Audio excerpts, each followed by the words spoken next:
Check, check. Hey, my mic is not on. My mic is not on.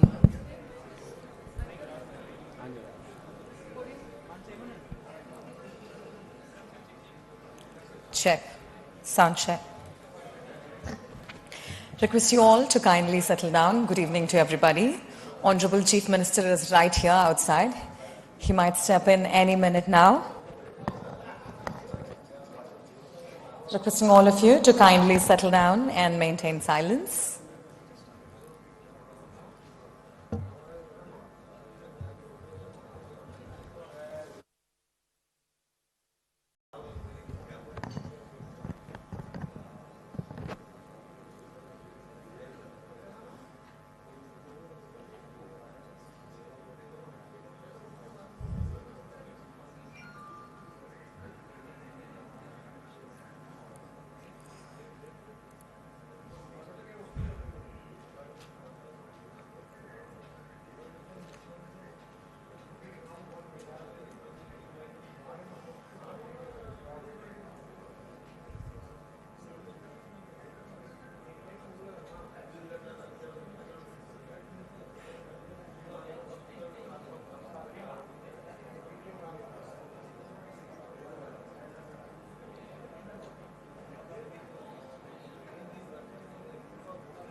A warm welcome to the respectful Honorable Chief Minister of the State Telangana, Revanth Reddy Garu.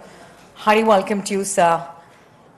Can I request you all to welcome him with a round of applause, please?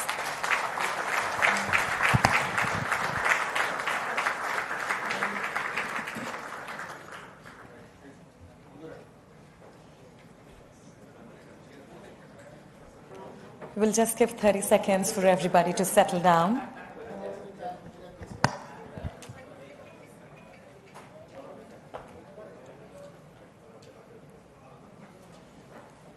We request everybody to kindly take your seats as we are about to begin the event.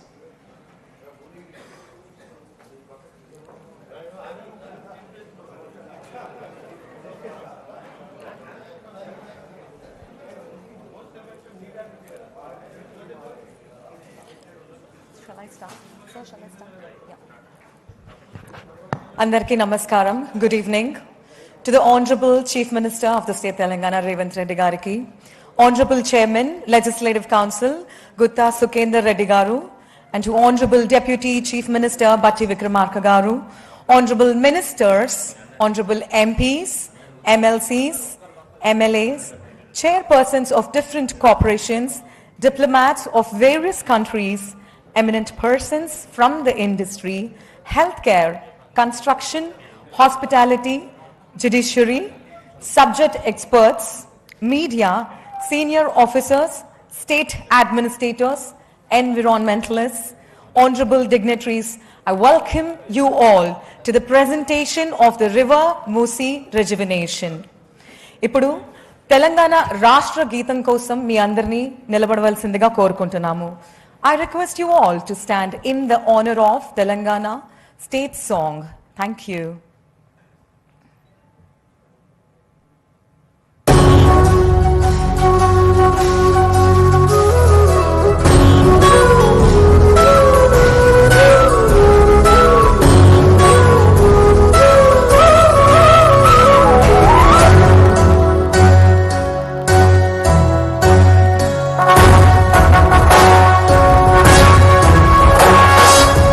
Jaya He Telangana Janani Jaya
Telangana andarni కూర్చోవాల్సిందిగా కోరుకుంటున్నాం.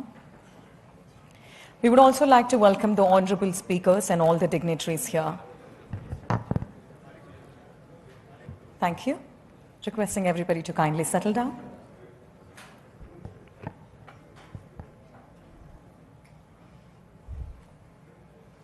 We also have Honorable IT Minister here. Warm welcome to you, sir.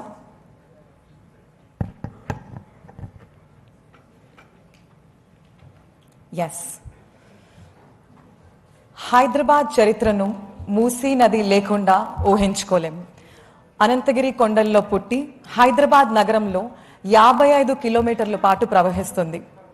నగరీకరణ వలన, కాలుష్యం వలన మూసీ నది యొక్క రూపం కంప్లీట్గా మారిపోయింది. అందుకే గౌరవనీయులు రాష్ట్ర ముఖ్యమంత్రి రేవంత్ రెడ్డి గారు తమ దూరదృష్టితో ఎలా అయినా మూసీ నదిని రెజ్యువినేట్ చేయాలని గొప్ప సంకల్పంతో ఉన్నారు. అందుకొరకు ఒక్కసారి గట్టిగా చప్పట్లు please. Thank you. I now would like to welcome the Special Chief Secretary Jayesh Ranjan Sir, Municipal Administration and Urban Development, onto the stage to set the context with a warm round of applause. Hearty welcome, sir.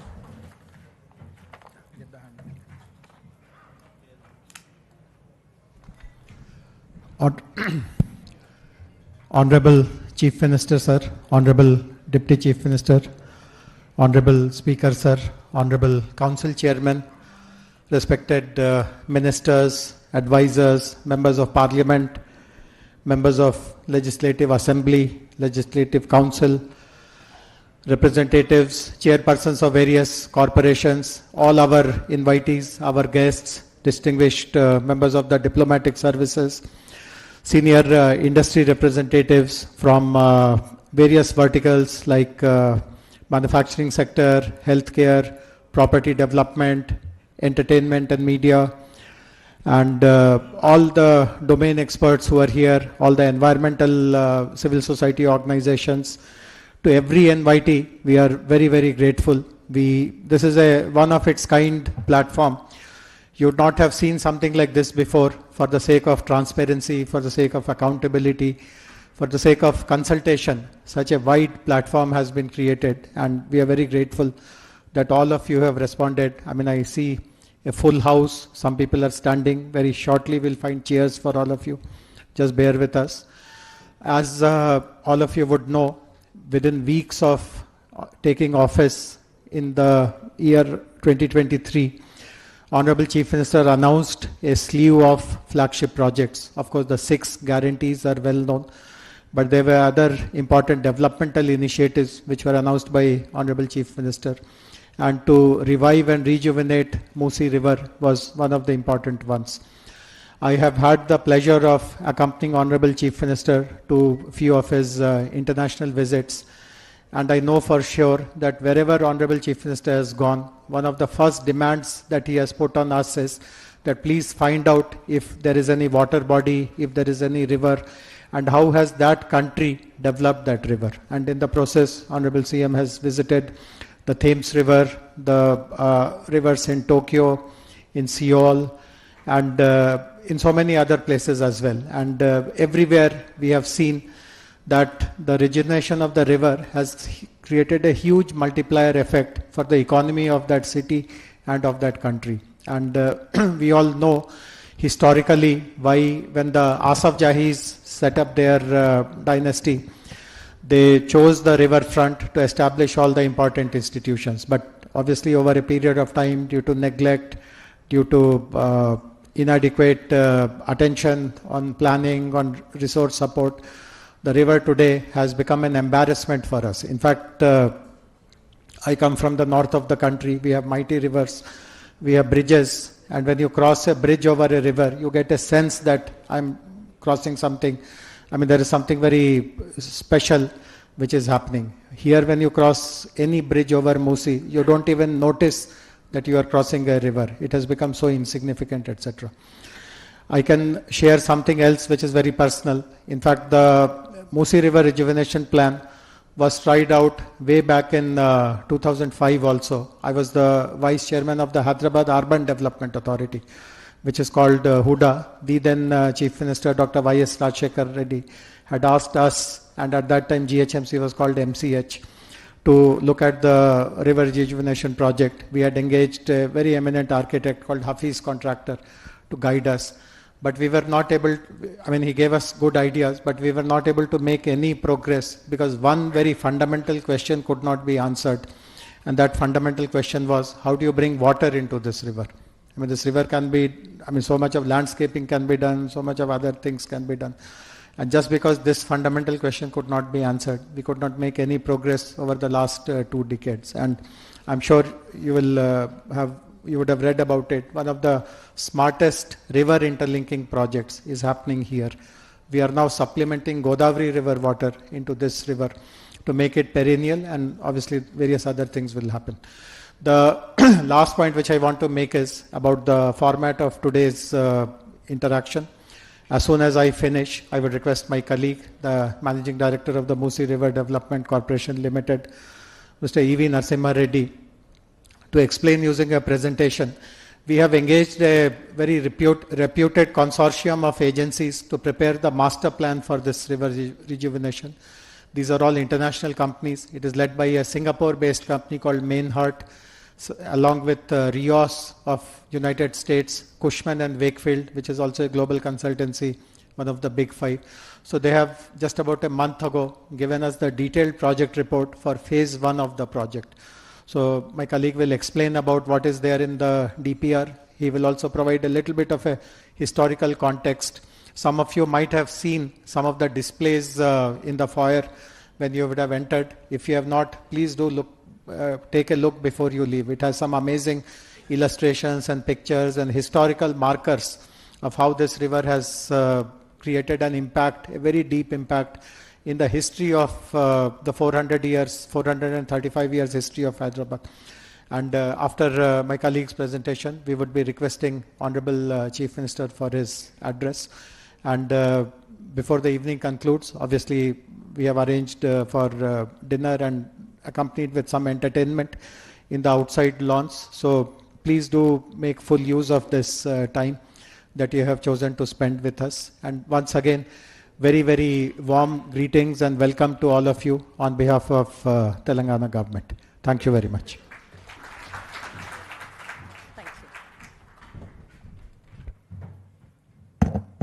Ladies and gentlemen, I now request the Managing Director of MRDCL, E. Venkata Narasimha Reddy Garu, to present Riverfront Development Project to all of us. Hearty welcome, sir. May I request a huge round of applause to you for the Managing Director of Musi, MRDCL. Good evening to all. Sir, with your permission, I will start the presentation, sir. Sir, as Special Chief Secretary was explaining what exactly the day is about. So Musi River has been there and the Hyderabad happened along the Musi. But over the years, how Musi was polluted, how we are not able to make use of the river that is available to us. The nature has given this to us, but we, in the process of urbanization, the development, how we have changed the face of the river and how we are struggling today. I would like to take this presentation in 10 points. Basically, so just I will give the context of the Musi, the current crisis, what is the crisis now, and then I go to the global benchmarks of the riverfront projects across the world, across India, government's vision for Musi development, what exactly the leadership is now thinking of, and what is the vision for 55 kilometers which is going to be in the second phase also, the phase 1 planning, what it is, and the DPR components. And then we also talk about the river hydrology. When we talk about the river, we have to talk about the hydrology and hydraulics. So many people are having some misconception on the river thing, whether we have done the hydrology or not. I will be trying to explain that also. And prevention of sewage flows. when we talk about the river, we have to curtail the sewage flow into the river also. So, what exactly we are doing on that? And then multi-use buffer zone, why the buffer zone is very important, what the rules say, what the government of India says, all these things also be spoken about. And then Gandhi Sarovar, where the historical importance of Bapu Ghat and how the Gandhi Sarovar is shaping up. Then the east-west mobility corridor, how the decongestion of Hyderabad is going to happen with this very good project. And then the last and not the least one, but it is very, very important. I welcome Honorable Minister Revenue. Also, please join us, sir. The last one is the cultural integration. Hyderabad is known for the culture and also secular Hyderabad. So, how it is going to be connected through the Musi? This is also very, very important. Under these 10 topics, I am going to cover the entire vision of the government. So, just to see the historical background, this is the picture of 1892. So, this was taken by one photographer called Deen Dayal in 1880s. Hyderabad was founded in 1591 and it grew along the Musi in the Qutub Shahi dynasty. Then the river provided water for agriculture, trade and daily use. So, this was the river which was giving even the drinking water at that point in time. For 300 plus years, the Musi was the city's ecological balance. This is the backbone of the city, actually where Hyderabad has grown. This is the picture of that time and how it was, and agriculture was happening, everything was happening. Then what is this Musi about? So, Musi rivers starts from Anantagiri hills, and there are two rivers actually. When we talk about Musi, we have two rivers, one is Musa, another one Isa. These two come and merge, confluence is at Bapu Ghat. That is called Bapu Ghat now. In between, after 1908 floods, two reservoirs were constructed. Before 1908, there were no reservoirs. 1908 floods have made us to have the two reservoirs. This is basically for the drinking water, not only for the drinking water, but flood control. That was the measure that was taken. Usman Sagar started in 1911 and constructed in 1920. This starts from Anantagiri hills and it flows up to 55 kilometers and reaches Usman Sagar. And another river called Isa, this starts in Pargi area and this starts and comes 49 kilometers and comes to Himayat Sagar. This was constructed and completed by 1927. So, 1920 and 1927 these two reservoirs were constructed and that was supplying the drinking water for Hyderabad as well. Then from there the Musi now, if we take the ORR, outer ring road, 159 kilometers of outer ring road, where at Rajendra Nagar and Gandipet ORR, that is Narsingi junction to Gaurelli, this is the other place where exactly this is the Gaurelli place. From here to here, this is 43 kilometers.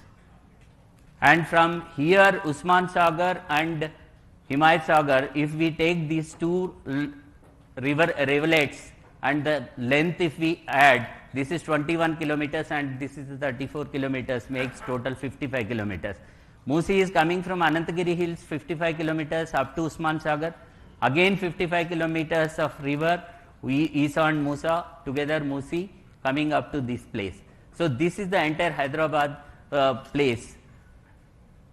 And after that it flows towards Nalgonda and it links with the Krishna river. This is the tributary of the Krishna. So, it merges with Krishna river at Vadapalli in Nalgonda district. So, what is the crisis? How the Musi is today? If you see at the Musi, I have tried to show some pictures here. Musa Nagar location near Old City, encroachments in the buffer zone. See how after floods, how they are suffering. And location at Musarambagh bridge, lot of garbage, untreated sewage, everything is coming here. And at Chadarghat Causeway Bridge, solid waste dumping is also happening. Then, if we see Amberpet, I have taken some examples and just I am trying to show this. At Malakpet and at Musarambagh, there are 27 major nalas. I am not talking about the smaller nalas, but 27 major nalas join the Musi river without treatment. The treatment started some years back, but still lot needs to be done. Here I would also like to just show the video. Video please. The reality of the Musi. This is not just a river. This is the reality of the Musi today. Across Hyderabad, drainage channels discharge directly Going well. into the Musi, carrying untreated sewage every day. Plastic waste and toxic dumping have turned sections of the river into polluted drains. Chemical pollutants create thick layers of foam, a visible sign of contamination. Encroachments and unmanaged waste continue to choke the river's natural flow. What was once a flowing river now struggles under the weight of pollution. The Musi carries the waste of a growing city. Its condition today is a reminder that urgent action is needed.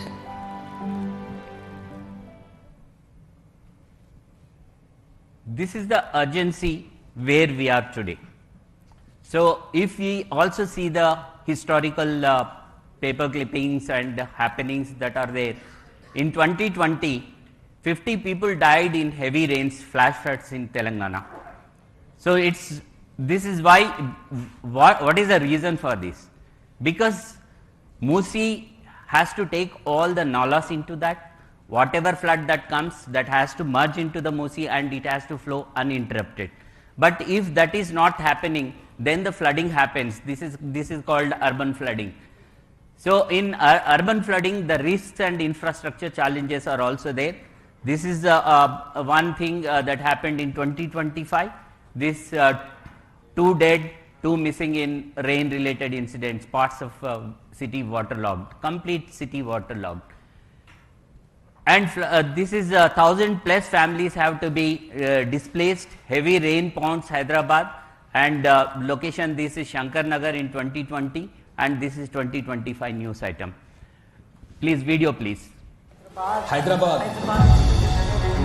Musi river overflowing, houses up. Person is Hyderabad going. battered by intense rainfall, plunging the city once again into chaos.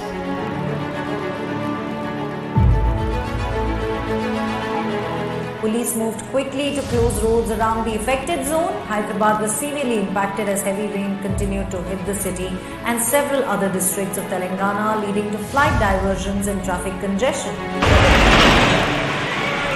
As the city's old city faces severe flooding, forcing hundreds to evacuate. Death toll has now gone up to 34. The forces have also joined into the rescue operations to safely evacuate.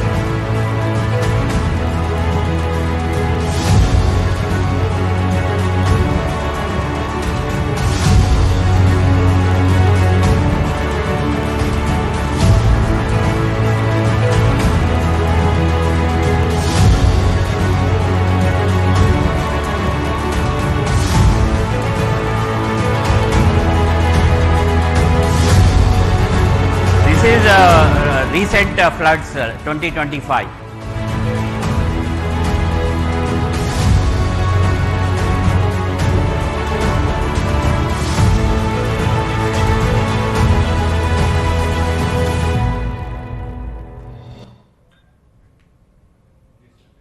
This is how havoc the heavy rains are doing in Hyderabad.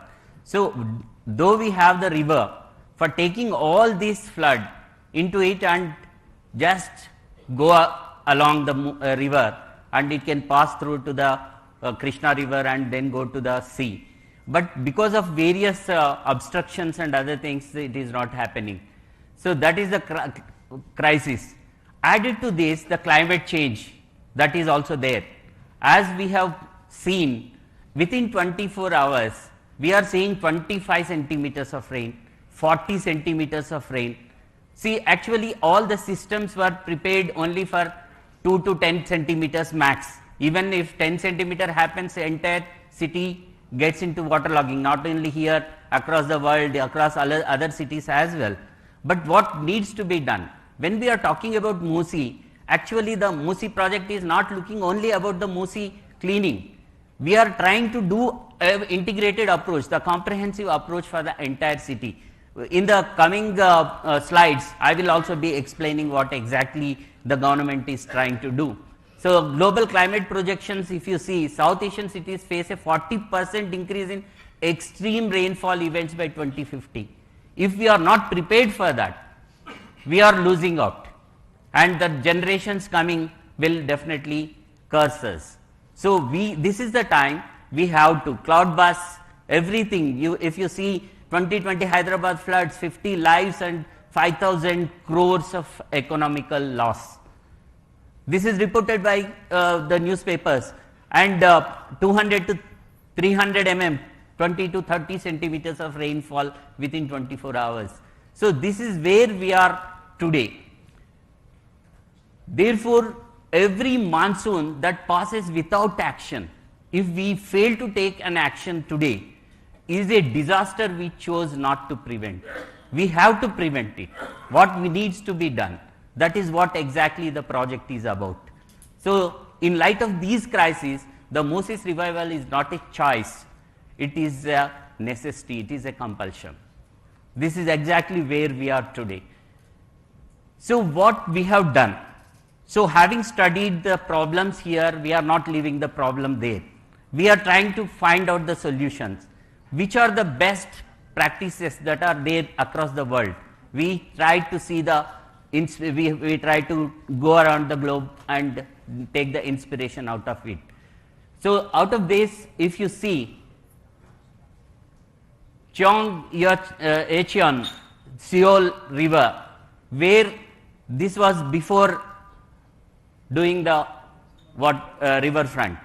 This is in Seoul, and this is after cleaning that and doing the riverfront.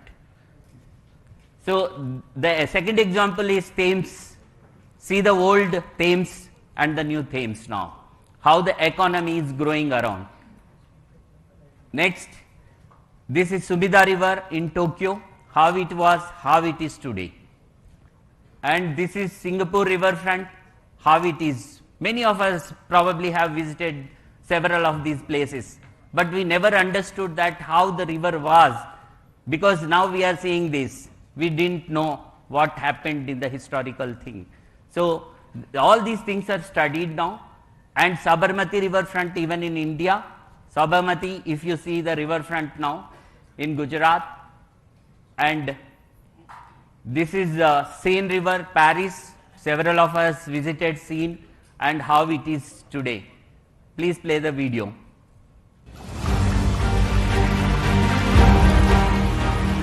Once, many great cities turned their backs on their rivers.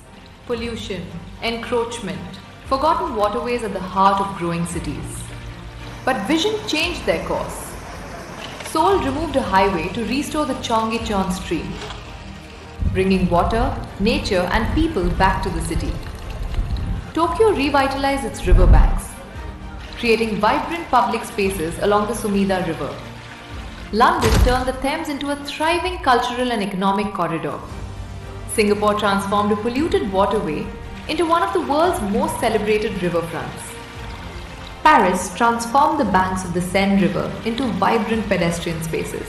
Ahmedabad turned the Sabarmati River into a thriving public riverfront.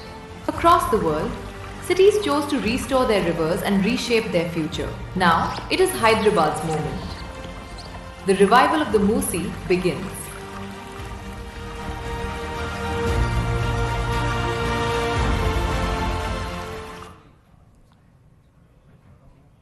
So, I spoke about the crisis, and we have also seen several places across the globe and what are the practices that they have taken up and how the rivers are now shaped up.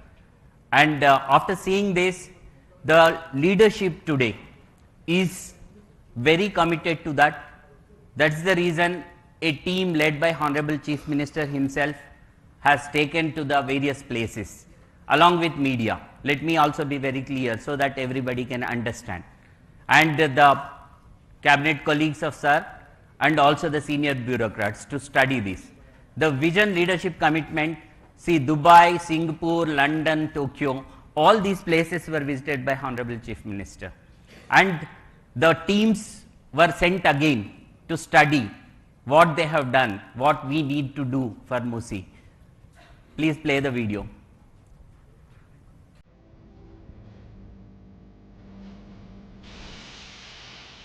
Here we are trying to show the riverfront and also Honorable Chief Minister's visit there.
So, these are all not the AI created, these are actuals, and Honorable Chief Minister visited that.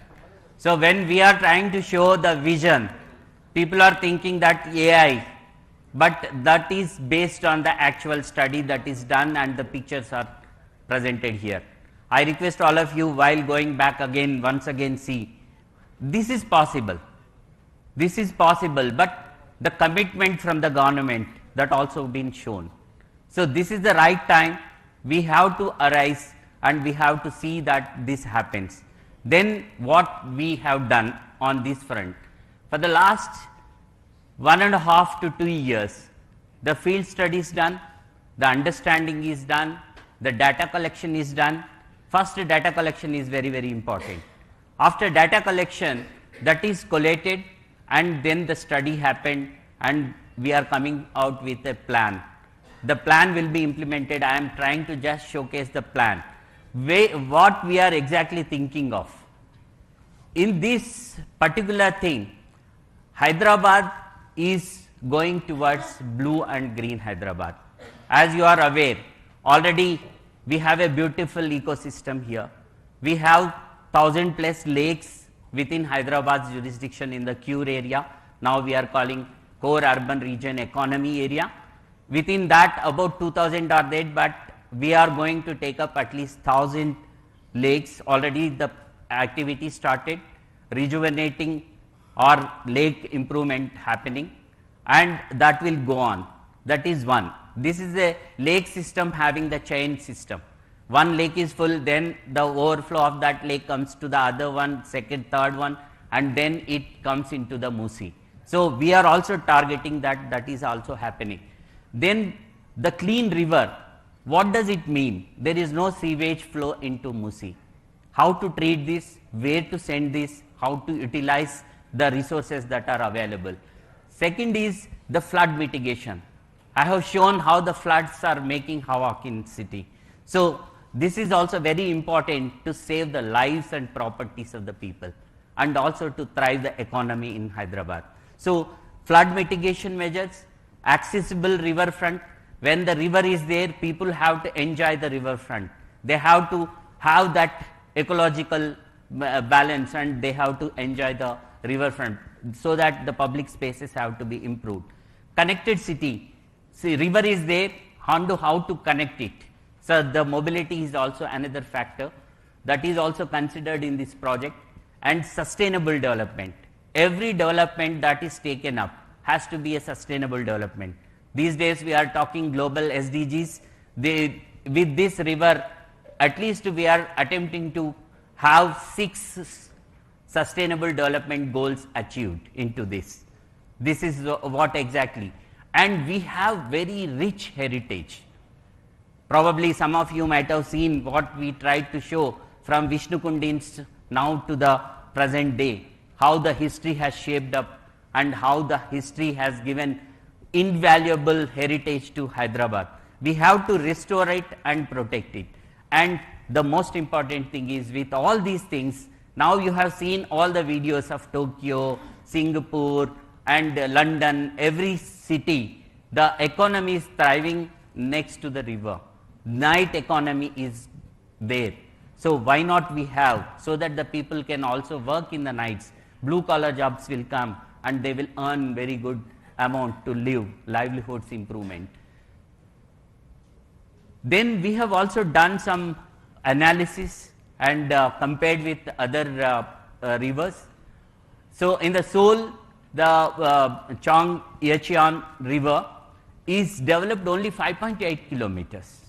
What we have seen is only 5.8 kilometers. And Sabarmati riverfront in phase 1 they have done 11.5 kilometers. In phase 2 now they are doing 13 kilometers. Subida river Tokyo 23.5 kilometers. Seine river in Paris 29 kilometers. Thames London 39 kilometers. Musi phase 1 itself we are taking up 21 kilometers. So comparables, we are trying to compare with the world global best practices. And Musi full vision will be 55 kilometers, the balance will be taken up in phase 2. So how it is going to help the economy? When we talk about the economy, Honorable Chief Minister always speaks of the night economy and economy around the river. What exactly that means? Most of the people may not have understood this. We will try to just explain here for these rivers. 5.8 kilometers of Seoul river, when it was done, urban stream corridor is developed and 50,000 plus daily visitors are going there, just 5.8 kilometers. And 9 plus billion USD investments have come next to the river. And 190 million tourists over 10 years. So this will become an economic hub. This is how Seoul has taken the advantage of the river. And then come to the Thames river, 39 kilometers, 27,000 plus daily visitors, 2.98 billion USD economy, 1 lakh plus employment opportunities. This is what exactly we are speaking about. And Sumida river Tokyo, 23.5 kilometers, 1.5 lakh plus daily visitor every day, 1.5 lakh people visit that, and 67.14 billion USD investments have come along the river, and over 30 million plus tourists visits annually. And Singapore riverfront 3.2 kilometers only, and here if you see 40,000 plus daily visitors, probably among the August house, probably 40 to 50% people might have visited this place.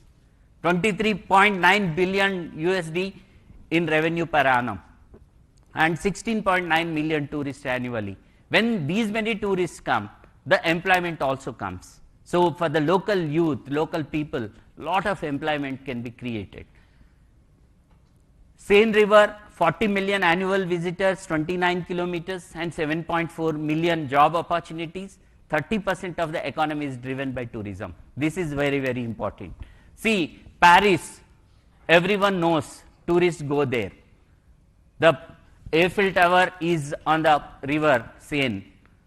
So here, if we have something of that kind, the global tourists can also come in, not only the domestic tourists.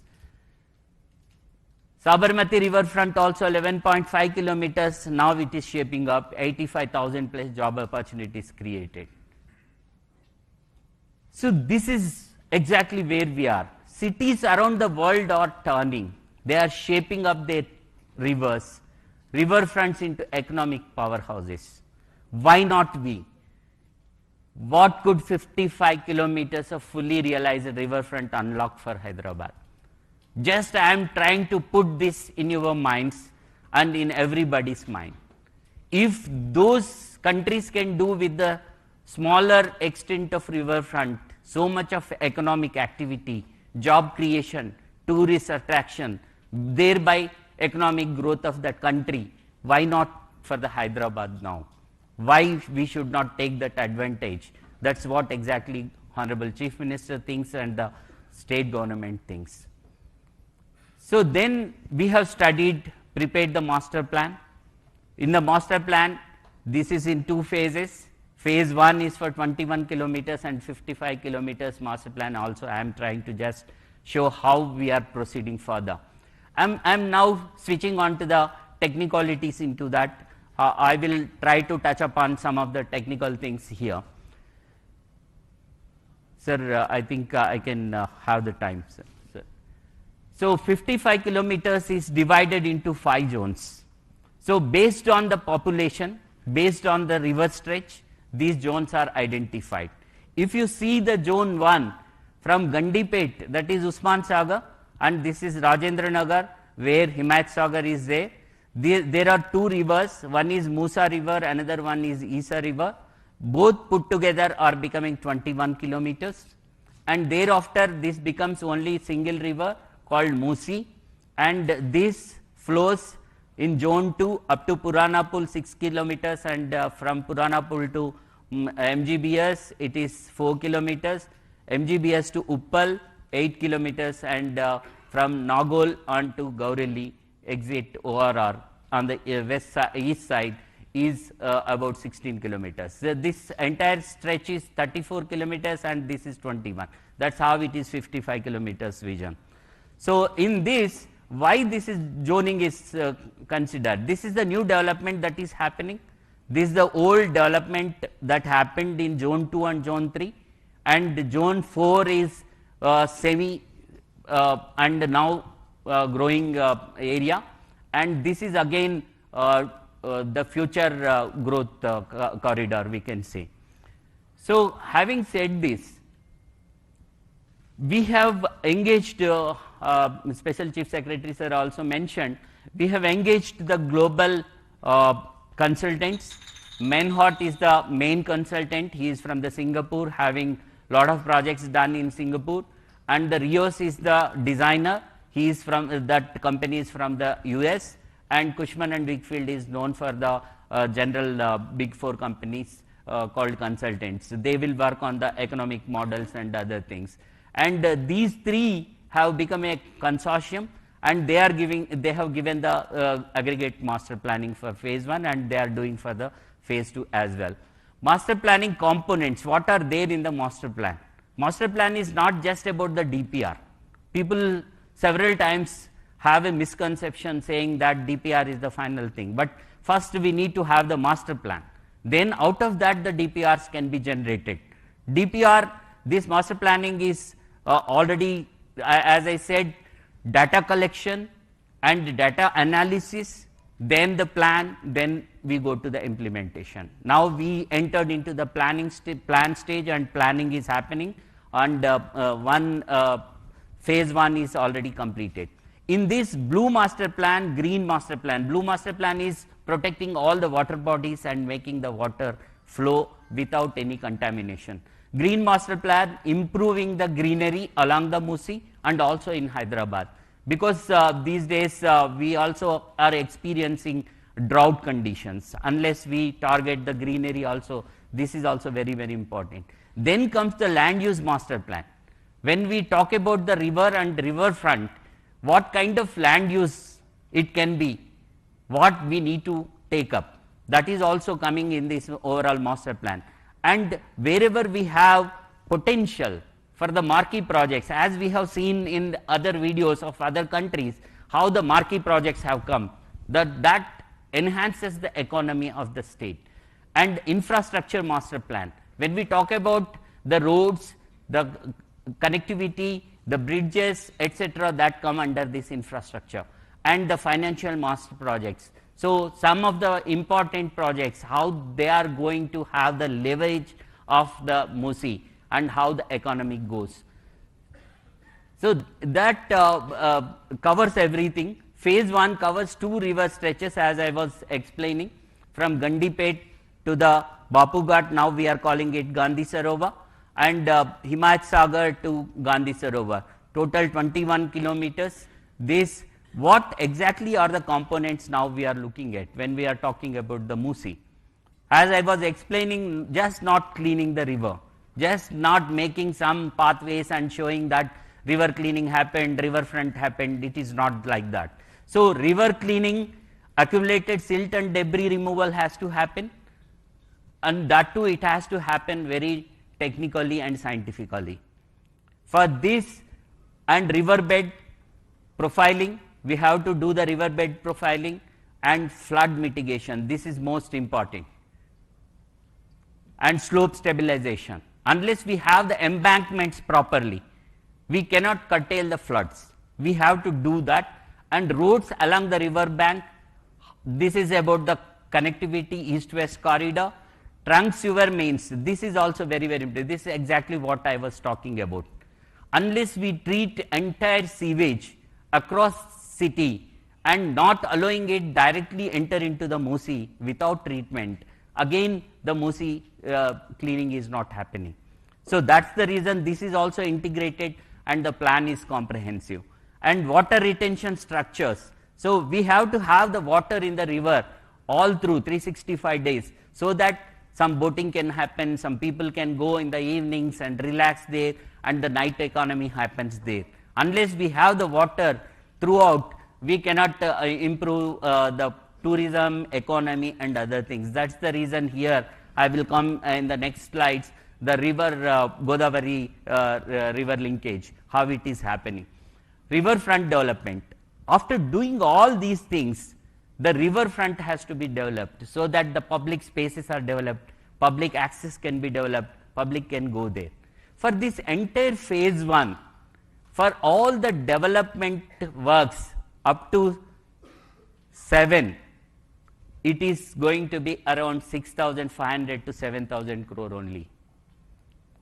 So we are going to spend this money on these 7 components for this 21 kilometer development. And this doesn't include the land acquisition if required, or we have come out with a new policy, TDR policy, even for the people who are having the land ownership in the riverbed and also in the buffer, they will be appropriately compensated under TDR. And this is why in the next slides you will understand what buffer is, why it is required, etc. So understanding the river is very, very important. Unless you understand the river, what is the flow of the river, you cannot plan it. It is haphazard planning and it cannot sustain. When we talk about the sustainability, we have to understand the science, safety and hydrology of the river.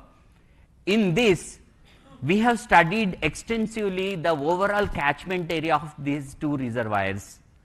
The Usman Sagar reservoir catchment area is 740 square kilometers. As we were telling, it starts from Anantagiri and comes up to Usman Sagar, Gandipet. And Himayat Sagar reservoir, The catchment area is 1362 square kilometers. This starts at Pagi and comes up to Himat-Sagar. The blue one is the Gandipet one, and this green one is the Himat-Sagar. You can see Himat-Sagar here and Gandipet here. This is the catchment area. So whatever rain that falls there, that comes into these reservoirs, that study is also there. Catchment area map of downstream nalas after the reservoirs. This is entire Cure area now. In this, how the nalas and the catchment, that drainage system, the drainage pattern we call, how it is entering into the river, this is also studied. Then this is very, very important for all of us. Given situation of the river, if we leave the river like this, why the floods are happening? If the river is left like what it is today, so with the study that is there, done through two simulations, one is HEC HMS and another one is HEC RAS. What is this HEC HMS? This is Hydrologic Engineering Center run by US Army Corps Engineering. They have developed a hydrological modeling system. Hydrological modeling system. This is a software where we have to run the river widths, river lengths, river flow, river hydraulics, and then that gives how the flooding happens. If you see the blue marks, if the full flow of the river comes, the flooding happens up to these places. And this HEC-ROS is the river analysis system. So this analysis is done in both the softwares, so that we are thorough on this. And not only this, if after studying this, what should be the cross section of the river, we have identified.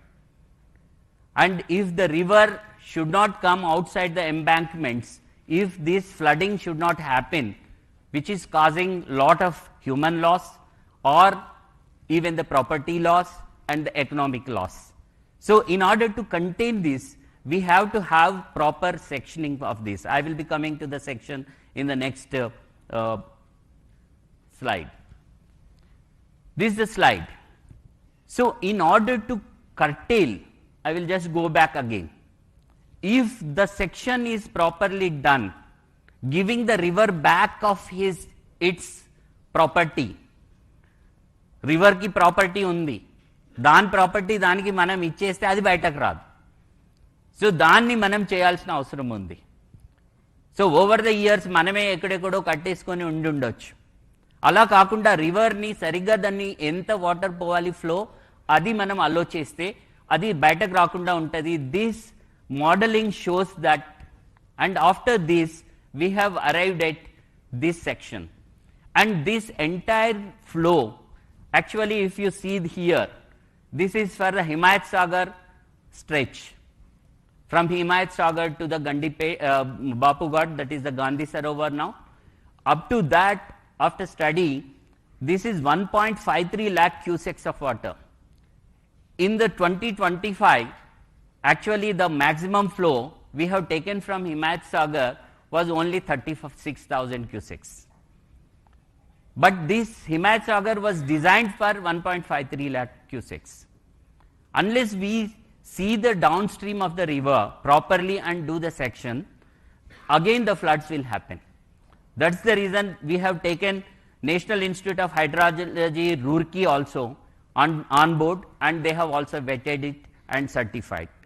Based on that, from the river, middle of the river, on both sides, if we maintain 100 meters including the buffer, the river will flow like this. The river will flow 1 in 5 years or 1 in 25 years. This is return period, what as per the technical term it is called. This takes about 60,000 cusecs. So whatever flood that happened in 25, 20, etc. can be arrested here only. But the upper promenade, if we see, that is called high flood level. This is the 520 meter. High flood level, this is about 124 meters. If we take this 124 meters also for the river, this is called river basin. So, if we factor this and do the embankment like this, in return period of 100 years, the water will not come outside. That is the study.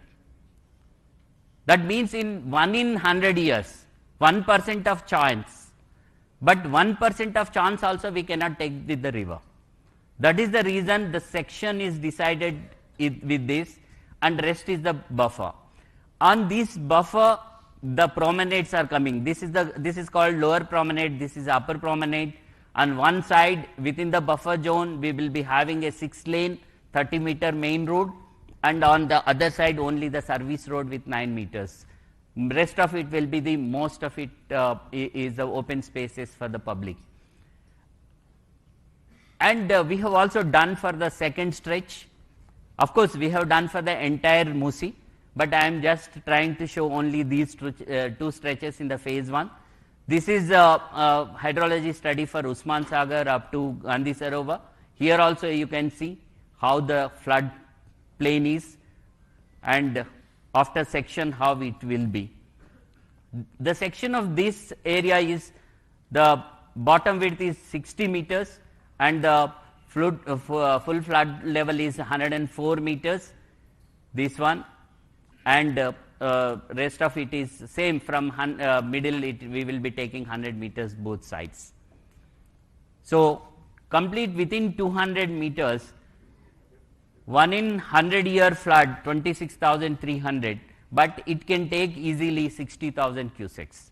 Even if the cloud bursts are happening, climate change causes are there, then also this will take the entire flow only in the river. It will not spill over into the floodplain, not causing any damage to the. So, this is how the section will be. So, we will be having a toe wall constructed, and slopes will be created so that the speed of the river cannot be obstructed. The river will flow. This is the lower promenade and this is the upper promenade. On the upper promenade, see, if you see here, this is the lower promenade. On the upper promenade, this slant, we will go for the greenery or different combinations. We can also with Gabion structures or any wherever, if the speed is required, if the slant slopes are not withstanding, we have to go with the CC, but we have worked out for every 30 meters. See, why we are talking about buffer?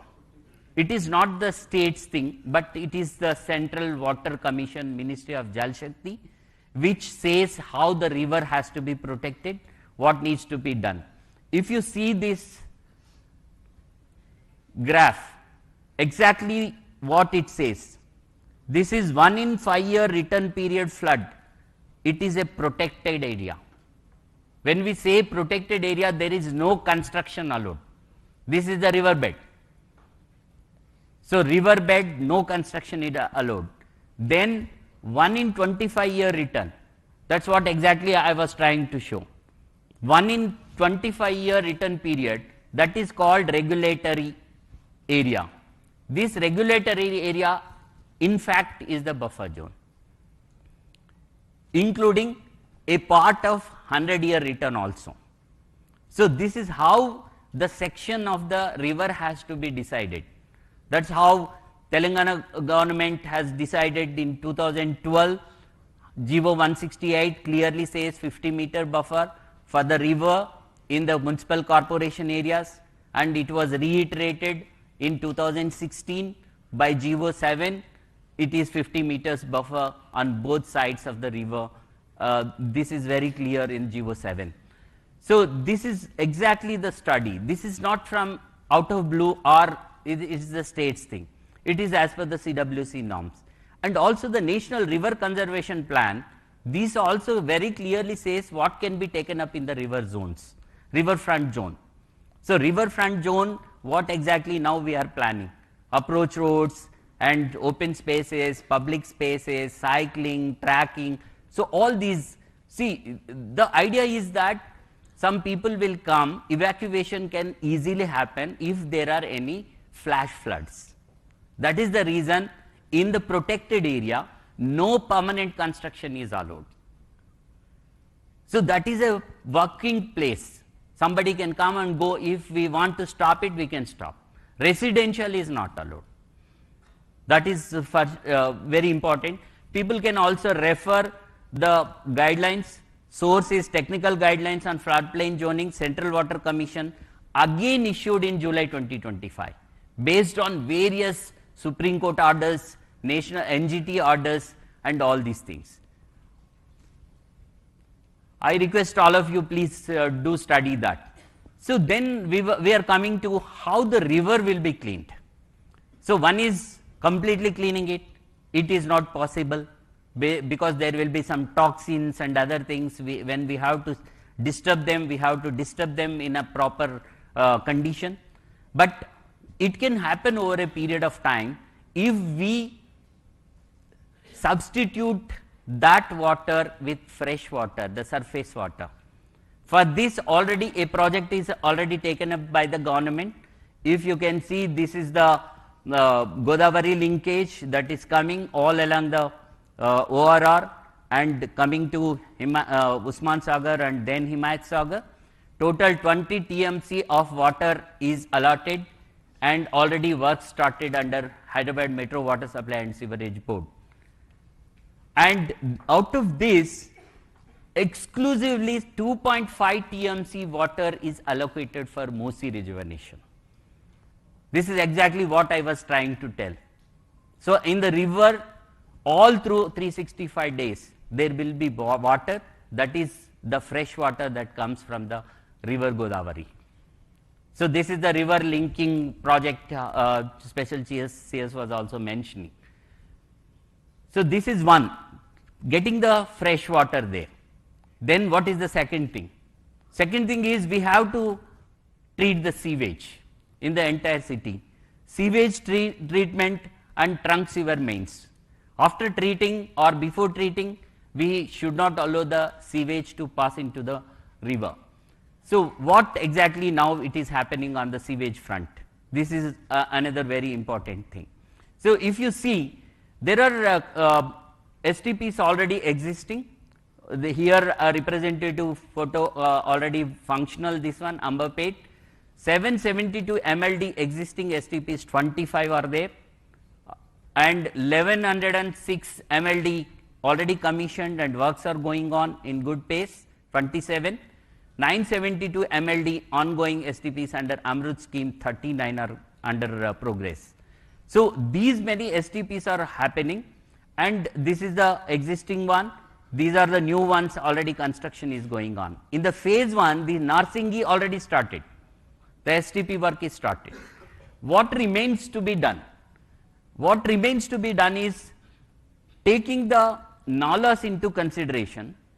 Along the Musi, we have to have the diversion drains, and these are bigger ones, red ones are the existing STPs. If we are not doing another big STP, we have to divert it here and bring it here likewise. And this is the part of the project where we were talking about phase 1, the sewage treatment, the trunk mains are all happening here. So this is the picture that is showing how the trunk mains are coming, how the sewage will be diverted to the STP. Here is one STP, here is one STP, another one and another one. There are 4 STPs nearby. This is treated and coming and joining in the river, but even after that we have to have other side, because this is treated and it is merging. For other side it will come and go to Attapur. For the first time in the Hyderabad, we are coming out with one underground STP as well. So the red marks are the trunk mains that lead to the STP, and this is connected. Here I would like to just bring to the notice of the August House. Earlier also the diversion lanes constructed, if you see the yellow line, that is exactly in the Musi. So if we construct something in the river itself, it will obstruct the flow of the river. So what we are doing as part of the project, we are shifting this also onto the river edge, that is into the buffer. So that the river, as I was telling, we have to give the river what it is supposed to be having. So ఆ రివర్ని అట్లానే flow అవ్వడానికి మనం ఇవ్వాల్సిన అవసరం ఉంది, దానికి ఏ abstraction ఉండకూడదు. So అది కూడా ఈ ప్రాజెక్ట్లో పెట్టడం జరిగింది. Then another very big decision taken by Honorable Chief Minister and the Cabinet Government is that, okay, now we are planning to have the STPs fully functional and diverting all the sewage into the STPs and treating it. Why not we treat tertiarily? The tertiary treatment has to happen. Then use that water. We are bringing Godavari water, Krishna water, all about 200 plus 300 plus kilometers with spending so much of money. That is for drinking water purpose. Whereas the sewage is just left like that. If you see the Singapore model, there they call P water. That is a treated sewage water that is utilized for various purposes. Why not we use? That is exactly the project is talking about. This is also factored now. After treating this sewage water, tertiary treatment will be done. This water will be supplied to the industry and particularly the data centers that are coming up. Already Metro Water Supply and Sewerage Board is working with TGIC, where the industrial areas are coming up. For example, Future City and also the Chandan Valley industrial area. A pipeline will be laid. Before that, at every treatment plant, we will be having a storage reservoir. Therefrom, it will be pumped to the respective industrial areas. Not only that, we will also be requesting all the developers here, sitting here, in the construction invariably we have to use this treated water. And also all the greenery that is coming up in Hyderabad, around ORR, we are also having contemplated already ring bund along the ORR, along the drinking water line. Next to that, new water pipeline will come. This will have storage tanks wherever necessary. There from the tanker supply can happen. Even the big industries, we will have the pipeline itself, and the entire greenery will be supported by this water system only. This helps in two ways. One is reducing wastage of drinking water all the way we are bringing from Godavari and Krishna. That can be utilized effectively for the drinking water purposes. For all other purposes, we will get the water at a lesser price. HMWSSB as on today is giving at something like including sewage 60 to 180 rupees per kiloliter for the industry, because they are getting all the way from that. That is the raw water that is given. That is actually potable water. But if we use this, it will come down to 70 or 80 rupees. It is going to help the industry as well, and also burden on the drinking water requirement. In the future, city is growing like anything, and in the core urban region economy area, we will be needing more drinking water. So this is another very good initiative that is flagged into the project. This is a strategic mobility intervention. So as part of this, how many bridges are coming? And as I was talking about the retention of the water, there will be one barrage here, one barrage at Narsingi, another one at Gandhi Sarovar, so that the water always remains along this river. And this can enhance the tourism, enhance economy, enhance activity, and also the everything in this particular area. Total 14 number of bridges, out of which about 9 are new proposals, 5 are old upgradation. As you are aware, some of them are low-lying causeways which needs to be uplifted. That is also being taken up under this. This is entire costing, as I was showing, This is within the 6,500 to 7,000 crore. So this is riverfront and public recreation spaces. So as I was talking about how the buffer zone will be used, restoring Musi and reconnecting the people. Musi has to be connected to the people. They are the important stakeholders into the entire project. See some of the renderings: continuous public promenades, roads and cycle tracks for improved mobility, recreation spaces. So this is exactly as per the section I was talking, the river section, whatever pictorial proposal is shown now, the images shown now are to the scale actually. As per that only this planning has happened. These are the public amenities. Please play the video.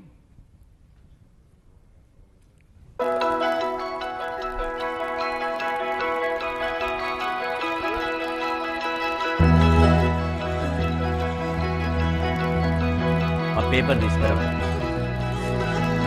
Sridhar Babu sir, paper is this तरफ.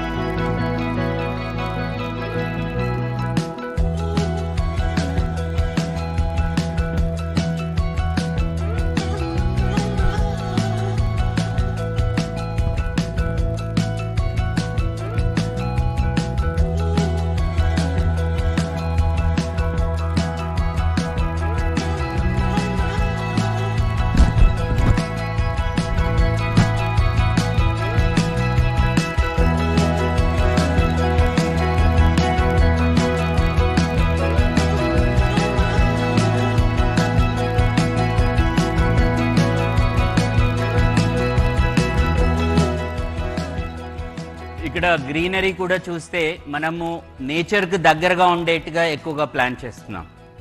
Ecological బ్యాలెన్స్ని కూడా దృష్టిలో పెట్టుకొని తయారు చేయడం జరుగుతోంది. So అది చాలా ముఖ్యమైనటువంటి విషయం. సైకిల్ ట్రాక్స్ వస్తాయి, ఇట్లా క్రాస్ ఓవర్ బ్రిడ్జెస్ వస్తాయి, ఇందాక మనం అనుకున్న 14 బ్రిడ్జెస్ వస్తాయి.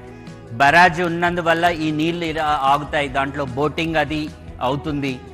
సో ఇది ప్రపోజ్డ్ రివర్ ఫ్రంట్ మనం ఏదైతే సెక్షన్ అనుకున్నామో రివర్ సెక్షన్ దానికి అనుబంధంగా తయారు చేసిందే. సో రోడ్ మనం అనుకుంటున్నాం 6 lane road next to the river. This is going to be the east west corridor. మనకి నార్సింగి నుంచి గౌరెల్లి వరకు, అంటే అటు విజయవాడకు వెళ్లాల్సిన వాళ్ళు హైవేకి, ఇటు బొంబాయి వెళ్లాల్సిన హైవేకి ఈజీగా కనెక్ట్ అవుతుంది. అదేవిధంగా బీజాపూర్ హైవేకి కనెక్ట్ అవుతుంది. So this is how we have envisioned with the technical study. The study happened for 1.5 years. We have gone around and seen every place, and Honorable Chief Minister himself seen, and he has given lot of inputs into that, and this is exactly the master planning happened. Now the DPR is also ready for the phase 1, and we will be immediately starting. As I was talking about the Gandhi Sarovar, what is the relevance of the Gandhi Sarovar? చాలా మంది అడుగుతారు, ఈ గాంధీ సరోవర్ ఇక్కడనే ఎందుకు ఉండాలి, ఇలానే ఎందుకు ఉండాలి, ఇలాంటి ప్రశ్నలు చాలా మందికి ఉన్నాయి. చాలా మందికి హిస్టారికల్ బ్యాక్గ్రౌండ్ తెలిసి ఉండకపోవచ్చు, కాబట్టి ఒకసారి అది కూడా మనం తెలుసుకోవాలి. మహాత్మా గాంధీ 1948లో ఎప్పుడైతే ఇతన్ని కాల్చి చంపబడినారో, మహాత్మా గాంధీ గారి యొక్క యాషెస్ 1948లో సుమారుగా 12 నదులకు పంపించారు. 12 నదులే కాకుండా కన్యాకుమారిలో 2 సముద్రాలు కలిసే చోటికి కూడా పంపించారు. అక్కడ కలిపారు. ఇక్కడ మూసా అండ్ ఈసా 2 రివర్స్ కలుస్తున్నాయి కాబట్టి ఇది కూడా ఒక సంగమం. అంటే సంగమాలని టార్గెట్ చేయటం జరిగింది. ఇక్కడ ఒక సంగమం ఉంది అనే ఉద్దేశంతో ఇక్కడికి వచ్చి వారి యొక్క యాషెస్ కూడా కలిపారు. అందుకనే అప్పుడున్నటువంటి ప్రభుత్వం అప్పుడే గవర్నమెంట్ ల్యాండ్ దీనికి ఇచ్చి సుమారుగా 66 ఎకరాల భూమిని ఇచ్చి ఇక్కడ బాపు ఘాట్ అనేది పెట్టడం జరిగింది. బాపు ఘాట్ ఇక్కడ మీరు బొమ్మ చూస్తే గాంధీ గారు ఉన్నారు. మనం 30th జనవరి ప్రతి సంవత్సరం కూడా ఇక్కడికి వెళ్ళి వారికి మన నివాళులు అర్పిస్తూ ఉంటాం. ఇక్కడ ఇది మ్యూజియం కూడా ఉంది. కానీ దీన్ని ఇలానే వదిలేస్తే గాంధీయిజంని ఎలా మనం ప్రమోట్ చేస్తాం? మనకు ఆల్రెడీ హిస్టారికల్గా ఈ ప్లేస్ ఉంది. ఇక్కడ Musa river and Esa river వచ్చి ఇక్కడ కలుస్తూ ఉన్నాయి. దీన్ని ఒక స్టడీ ఏరియా గాంధీయన్ ఫిలాసఫీ మీద డెవలప్ చేస్తే ఎలా ఉంటుంది అనేది ఒక ఆలోచన వచ్చినప్పుడు సీఎం గారు దాని మీద మనకి చాలా ఐడియాస్ ఇవ్వటం జరిగింది. దాన్ని బేస్ చేసుకునే వర్కౌట్ చేయటం జరిగింది. దాంట్లో ప్రముఖంగా ఈ టవర్లో అన్నీ కూడా గాంధీకి సంబంధించి క్రింద మ్యూజియం ఉంటుంది. If you see statue of peace Gandhi గారు ఉంటారు. హ్యాండ్లూమ్ ట్రైనింగ్ సెంటర్ ఉంటుంది. ఇక్కడ education and knowledge hub and research ఉంటుంది. నాలెడ్జ్ హబ్ అంటే రీసెర్చ్ కూడా అవుతుంది. గాంధీ మీద ఎంతో రీసెర్చ్ జరుగుతూ ఉంటుంది. మనకు తెలుసు చాలా చోట్ల పబ్లిక్ రిక్రియేషన్ స్పేసెస్ ఉంటాయి. అంటే పబ్లిక్ స్టూడెంట్స్ యూత్ అందరూ కూడా అట్రాక్ట్ అయ్యి అక్కడికి వెళ్ళడానికి పబ్లిక్ రిక్రియేషన్ స్పేసెస్ ఉంటాయి. మెడిటేషన్ అండ్ వెల్నెస్ విలేజ్ ఉంటుంది. Meditation is also very very important and for the well being of the children. ఇప్పుడున్నటువంటి స్ట్రెస్కి ఇక్కడ అవి కూడా క్రియేట్ చేయడం, అట్లాగే ఒక మ్యూజియం క్రియేట్ చేయడం జరుగుతుంది. ఇవి ఎలా వస్తాయి అంటే దీంట్లో ఈ రకంగా గాంధీ మ్యూజియం వస్తుంది. వ్యూయింగ్ ప్లాట్ఫామ్స్ పైకి మనం ఎక్కినట్లయితే మొత్తం సిటీ కనబడుతుంది, వ్యూయింగ్ ఉంటుంది, గాంధీ ఉంటారు. ఈ పైన వెళ్ళిన చోట ఇక్కడ నుంచి మనం గాంధీ గారితో ఫొటోస్ కూడా తీసుకునే అవకాశం ఉంటుంది. కల్చరల్ అండ్ ఎగ్జిబిషన్ స్పేసెస్ కూడా ఉంటాయి. ఎవరైనా కల్చరల్ అండ్ ఎగ్జిబిషన్స్ అందులో చేయాలంటే గాంధీకి సంబంధించి arts, performance arts etcetera. And research centre. ఇదే కాకుండా బేసిక్గా ఇప్పుడు మనకు లిటరరీ ఫెస్టివల్స్ అవుతూ ఉంటాయి, బుక్ ఎగ్జిబిషన్స్ అవుతూ ఉంటాయి. అవి ఎక్కడెక్కడో అవుతూ ఉంటాయి. ఎక్కడో ఓపెన్ స్పేస్లో పెద్ద గుడారం లాంటిది వేసేసి మనం చూపిస్తూ ఉంటాం. ఇక్కడ ఆ స్పేసెస్ క్రియేట్ అయితే ఇది ఒక హ్యాపెనింగ్ ప్లేస్ అవుతుంది. So that is the whole idea. ఇది సుమారుగా 200 ఎకరాలలో ఈ గాంధీ సరోవర్ డెవలప్మెంట్ జరుగుతూ ఉంది. Video please.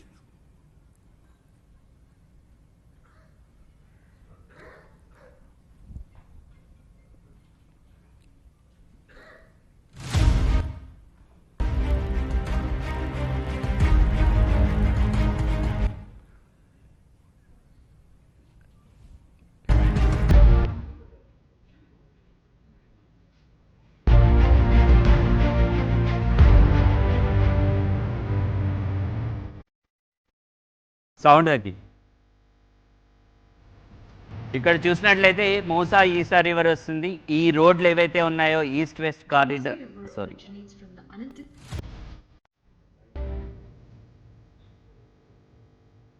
ఈ బిల్డింగ్స్ అన్నీ కూడా ఎడ్యుకేషనల్ ఇన్స్టిట్యూషన్స్ వస్తాయి అండ్ దానికి రిలేటెడ్ యాక్టివిటీ కూడా జరుగుతుంది. ఇది ఇక్కడ ఇప్పుడున్న ట్రయాంగిల్, ఈ రెండు రివర్స్ కలిసే చోట ఇది కాన్ఫ్లుయెన్స్. ఇది east west corridor elevated road వస్తుంది. నార్సింగి నుంచి వచ్చి ఇది గౌరెల్లి వైపు వెళ్తుంది. అండ్ ఇది గాంధీ గారి చెరకాలాగా తీసుకొని దీన్ని ఒక లండన్ ఐ లాంటిది ఫెరీస్ వీల్ పెట్టడం జరుగుతుంది. ఇక్కడ ఒక ఆడిటోరియం వస్తుంది. ఏవైనా యాక్టివిటీస్ గాంధీకి సంబంధించిన కానీ మిగతావి జరగడానికి కూడా మనకి ఇందులో అవకాశం ఉంటుంది.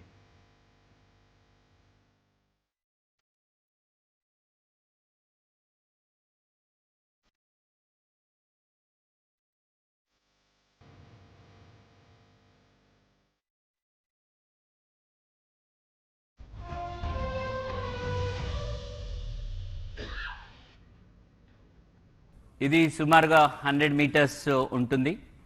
గాంధీ గారి విగ్రహం దానికి ప్రపోర్షనేట్గా సుమారుగా 123 ఫీట్లు ఉంటుంది. సో దాని ప్రకారం ఇది చేయటం జరుగుతుంది.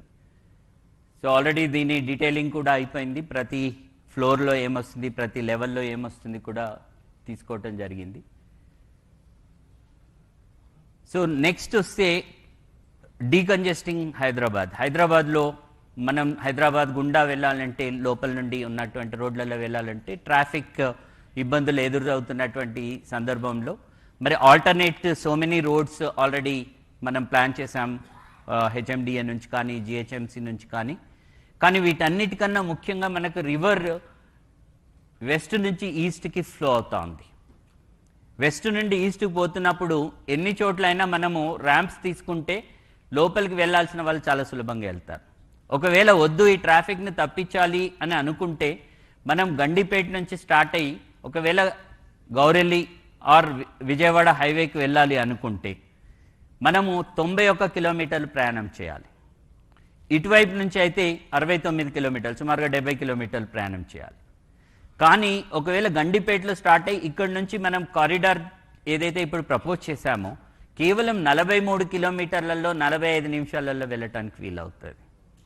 సో ఇది 3 రకాలుగా ఉపయోగపడుతుంది.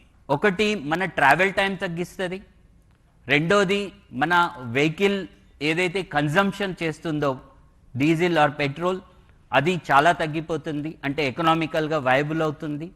థర్డ్ది వచ్చేసి మనకు హైదరాబాద్ లోపలున్న రోడ్లలో డీకంజెస్ట్ అవుతుంది, అంటే అక్కడ కూడా ప్రయాణం చేసిన వాళ్ళకి కూడా మనం సదుపాయం ఇచ్చినట్లు అవుతుంది.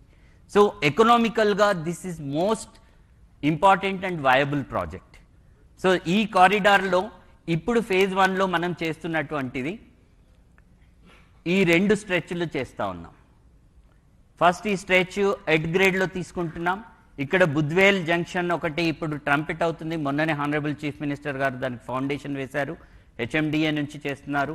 హిమాయత్ సాగర్ దగ్గర ఇక్కడ చేసి ఇక్కడ నుంచి at grade 100 feet wide road, 30 meter wide road వస్తుంది. ఇక్కడ నుంచి నార్సింగి దగ్గర నుంచి కూడా 100 మీటర్. ఇది నార్సింగి దగ్గర నుంచే కాదు, దానికన్నా ముందు గండిపేట వరకు వస్తుంది. ఈ గండిపేట నుంచి అది ఇటువైపు ఈ హైవే ఏదైతే మనకు కనబడుతూ ఉందో ఈ highway goes to Vikarabad and also Bijapur. So ఈ హైవేకి కూడా ఇది కలుస్తుంది, అది కూడా ఇప్పుడు వైడనింగ్ అవుతుంది, ఇక్కడ కలుస్తుంది. తర్వాత హైటెక్ సిటీ వెళ్ళాల్సిన వాళ్ళు ఇప్పుడు ఏదైతే నియోపోలిస్ వస్తూ ఉందో ఇక్కడ నుంచి ఒక ఆమ్ మనకి శంకర్పల్లి రోడ్డుకు కలుస్తుంది, దానివల్ల నియోపోలిస్ పోవటం కూడా సులభం అవుతుంది. సో కంప్లీట్గా డీకంజెషన్ అండ్ కనెక్టివిటీ దీంట్లో తీసుకున్నటువంటి అదర్ ఆస్పెక్ట్. ఇది ఫేజ్ 1లో ఇక్కడి వరకు కంప్లీట్ అయిపోయిన తర్వాత దీన్ని యొక్క అలైన్మెంట్ కూడా కంప్లీట్ అయింది. దీని యొక్క డిపిఆర్ కూడా సపరేట్గా రెడీ అవుతుంది, అది నెక్స్ట్ ఒక 1 మంత్లో రెడీ అవుతుంది. ఆ తర్వాత దీన్ని మనం ఏదైతే ఓఆర్ఆర్ ఉందో express way, 8 lane express way, దాన్ని ఎలాగైతే మనము టీఓటీ పద్ధతిలో చేశామో దీన్ని కూడా అదే పద్ధతిలో చేయాలని చెప్పేసి ఆలోచించడం జరుగుతూ ఉంది. దానికే మన కుష్మన్ అండ్ విక్ఫీల్డ్ వాళ్ళు కూడా దానికి ఏ రకంగా ఫైనాన్షియల్ మోడలింగ్ చేయాలి కూడా వాళ్ళు చేస్తూ ఉన్నారు. Please run the video.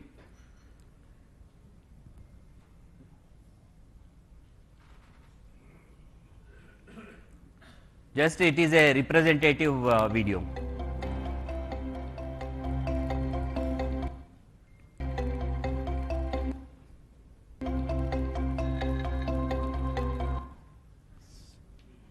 Slow in.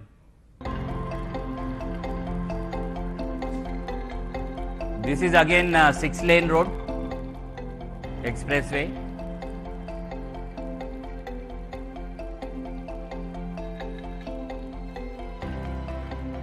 This connects all these highways.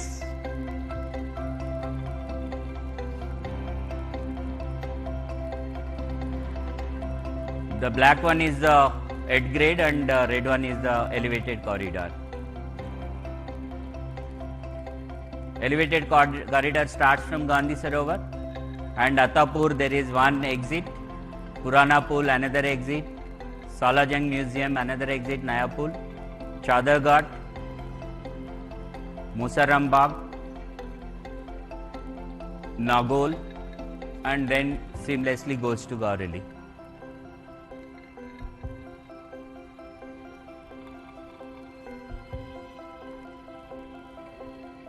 This is the left pavement road and this is the right pavement road. This is the Musi cross section. Purana Pool Bridge, how the exits are going to come. The previous one was at MGBS over the metro line. This reduces not only the travel time but, as I said, economically viable for the public at large, and this is how it is going to be. Next.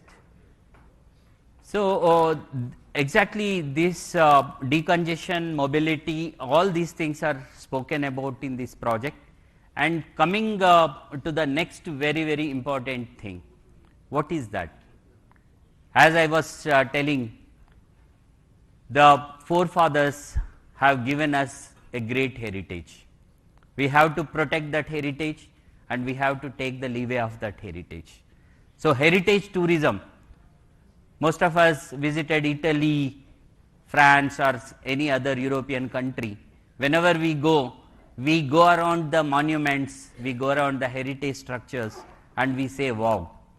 But when we have the same thing in Hyderabad, why not we improve it? Why not we attract the global people here? Look at that. So these are some of the heritage structures that are there. మన దగ్గర ఉన్నటువంటి చాలా అమూల్యమైనటువంటి heritage ఎప్పుడో Qutub Shahi time నుంచి కట్టినటువంటివి.